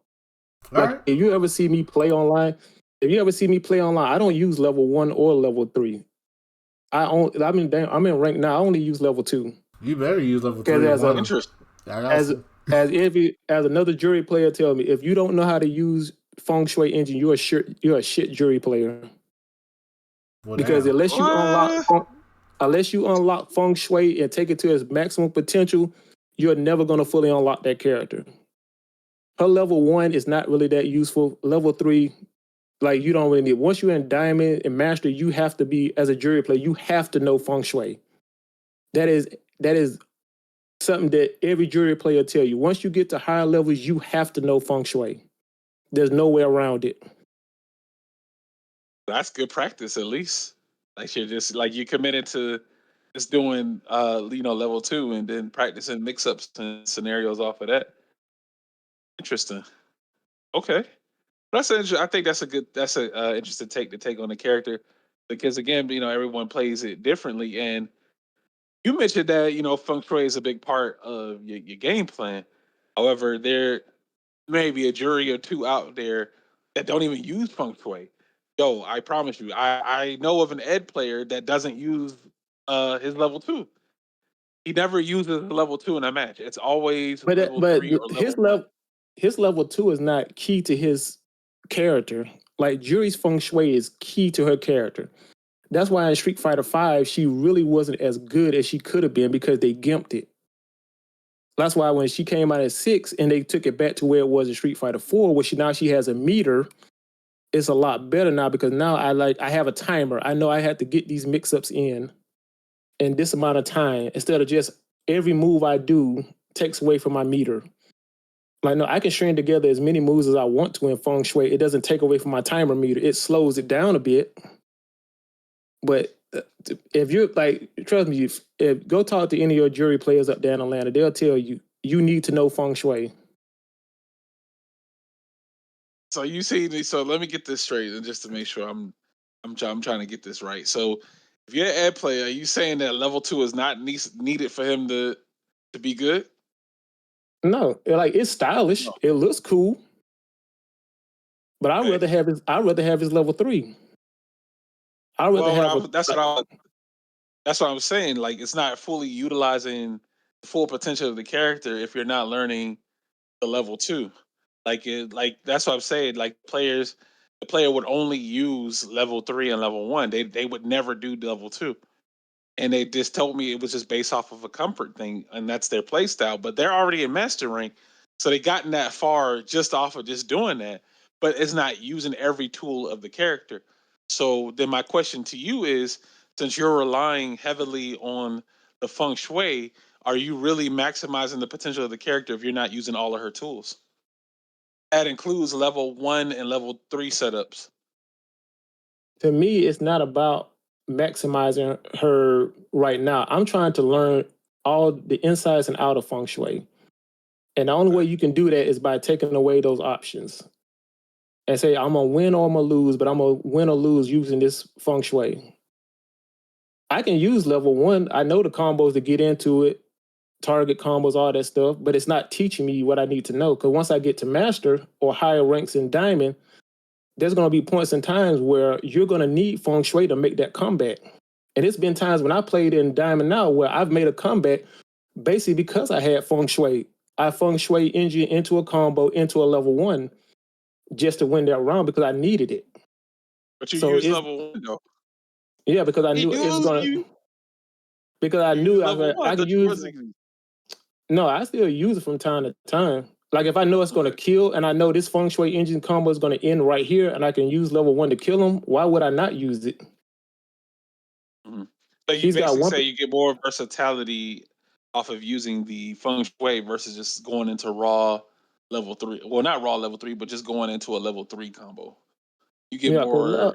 I'm trying to think of level 3. If I combo into it, gives me about 40s, I think about 48, 46, depending on the combo.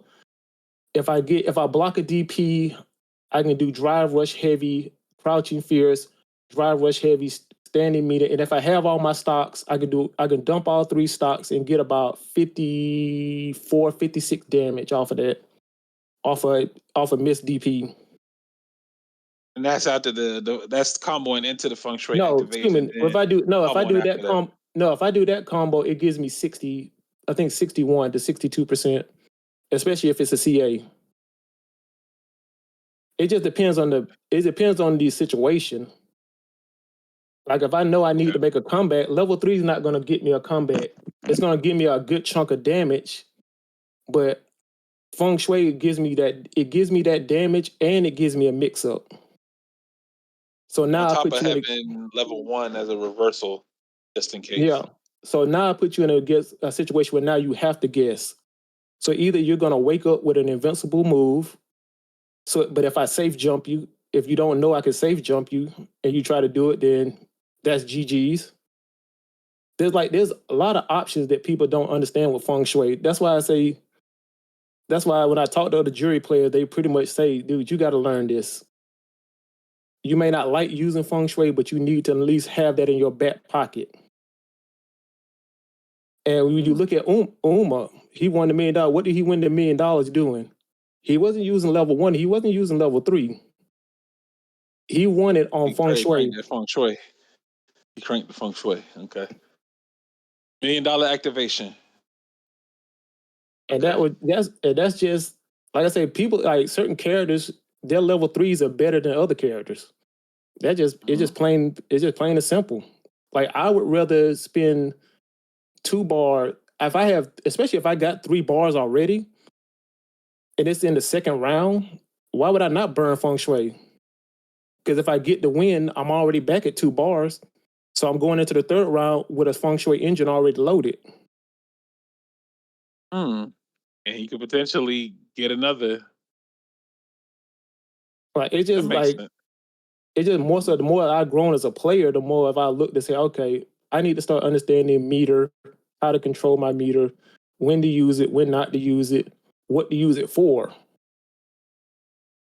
Like that's just things just learned that playing with Kurt and them that I learned just basically how to dissect the game. That's why even when I look at our own players, I might not be as good as a player, but I can look at our tournament games and I can see mistakes that you players make. Okay. Right. So it's the way of breaking it down, like from a different perspective. Okay, I see the vision.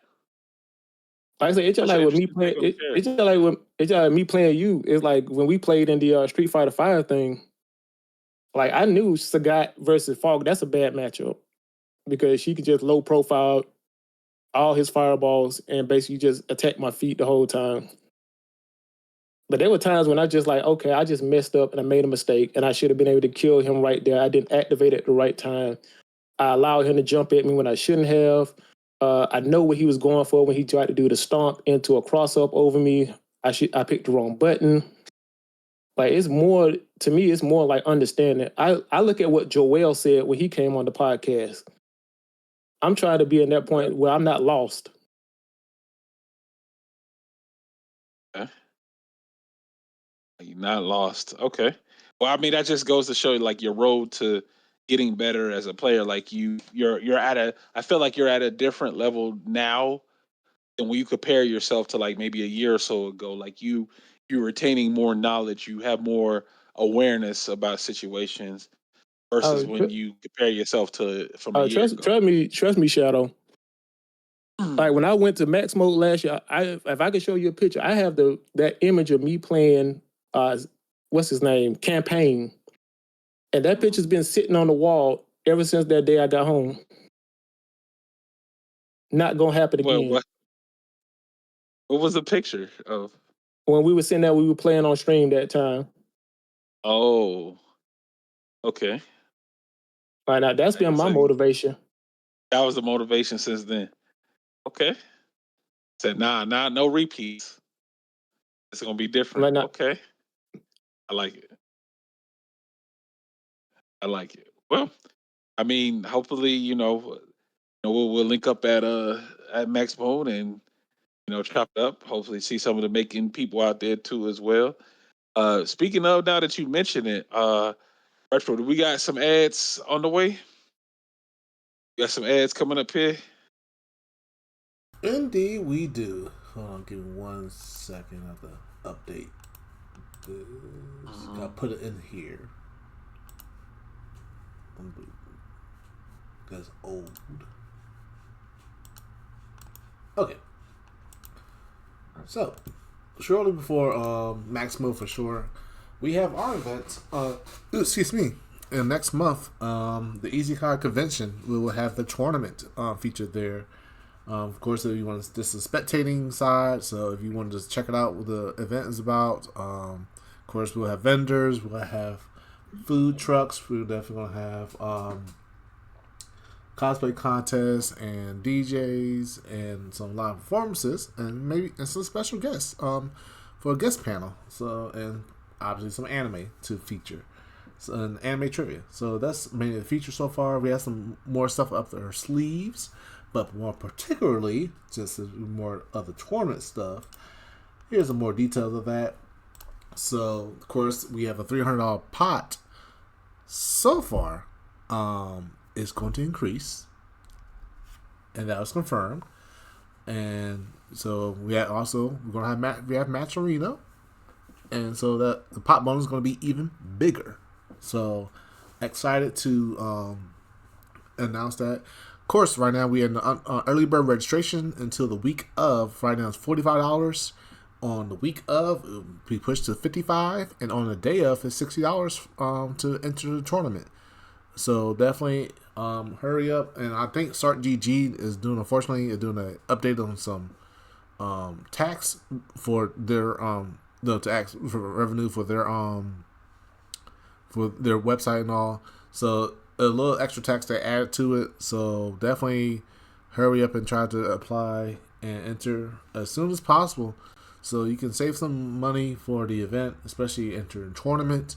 There are also hotels that are available. That's also on our link to the tournament, and I'll go ahead and plug it in the chat so that way you can see the Start DG and stuff like that.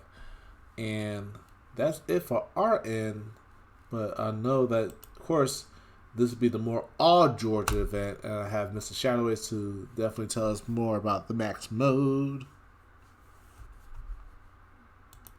Yeah, I blinked and I was like, "Dang, that we're already in year two. That's that's time for you." But yeah, man, just almost pretty much 2 months away before Max Mode goes down again. April 25th to the 27th is the address there. If you want more information, you can always go on Twitter or X.com and look up at FG Data FGC or Data underscore FGC. Click on their main page. The sign up link may be on that pin post or in their main page on there. It'll take you directly to that website where you can sign up, tell a friend to tell a friend to tell a friend. It was definitely a great experience last time. Beautiful location, lots to do within the area for sure. So looking to make even more memories and that year too. So registration is live and available. So go ahead and get that taken care of and see you around that time. And all right, that's all the announcements that we have for now. Podcast. Okay. So yeah, of course, we have closing Okay. remarks. We have long podcast. Yeah, I think this was our. You know what? I didn't even pay attention to it because I was like, this is such a good time. I was like, oh damn, we went extra over. Oh yeah, we went extra over. But you know what? That's a good thing. I think this. I mean, at least we could say this was the longest episode of the season so far. It holds the world record. So there you go. So congratulations, FGC Chris, for being part of history there on that. Because this is yeah, everything else didn't even come close to this. So yeah, man, there'll be a lot to look over. Again, guys, thank you all so much for tuning in. Thank you, FGC Chris, for taking your time out to come and chat with me and Retro about a few topics here. Hope you enjoyed yourself. Um, so outside of that, FGC Chris, where can the good people find you at? You can find me on X at FGC Chris, also on YouTube, FGC Chris, Instagram, same thing. That's pretty much all my social medias. Twitch, the same thing. I'm just really just practicing and just working on stuff and just trying to improve my game overall. Okay. And I feel like I'm ready to do a first to 10 with Retro. That's You fine. gonna show the feng shui? The feng shui, man. I just want to try some stuff, just test some stuff out. Yeah, it's been a while since. All right, it's been a while since we last played each other. Actually, I do haven't seen how you've been progressing for sure. I'm proud of you. Let me see how well you do against me. So you know what? I think it could be turned into a little event. A good maybe get a one day out the week. We can make the arrangements to get the first to 10 underway between you two. I just want to see where I stand at right now against Retro.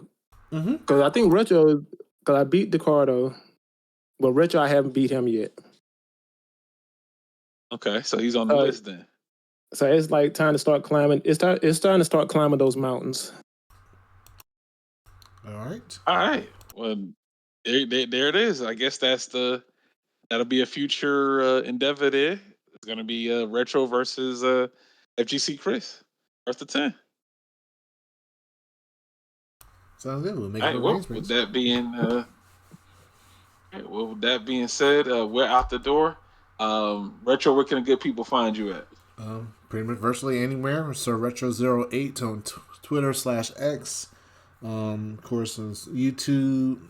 Obviously, you guys here on Twitch, Instagram, Facebook as well. Virtually anywhere you can find me, you look me up. And of course, in the Discord we have, in the Middle Georgia FTC Discord, of course, you can be more than welcome to join that. I'm there. And of course, if you want to reach out to me for any questions, and like I said, matches, anything, come out to our events, I'm pretty much available for the most part. So, yeah. I said, thank you. So, follow me on whatever you can. And, yeah, I appreciate it. And of course, Shadow is the man with the most and the host, the co-host. Where good people find you? All right, you can check me out on Twitter or X at Mind of Shadow Ace on there. Usually, you can find me here on the podcast series as well as other endeavors that I go ahead and work on.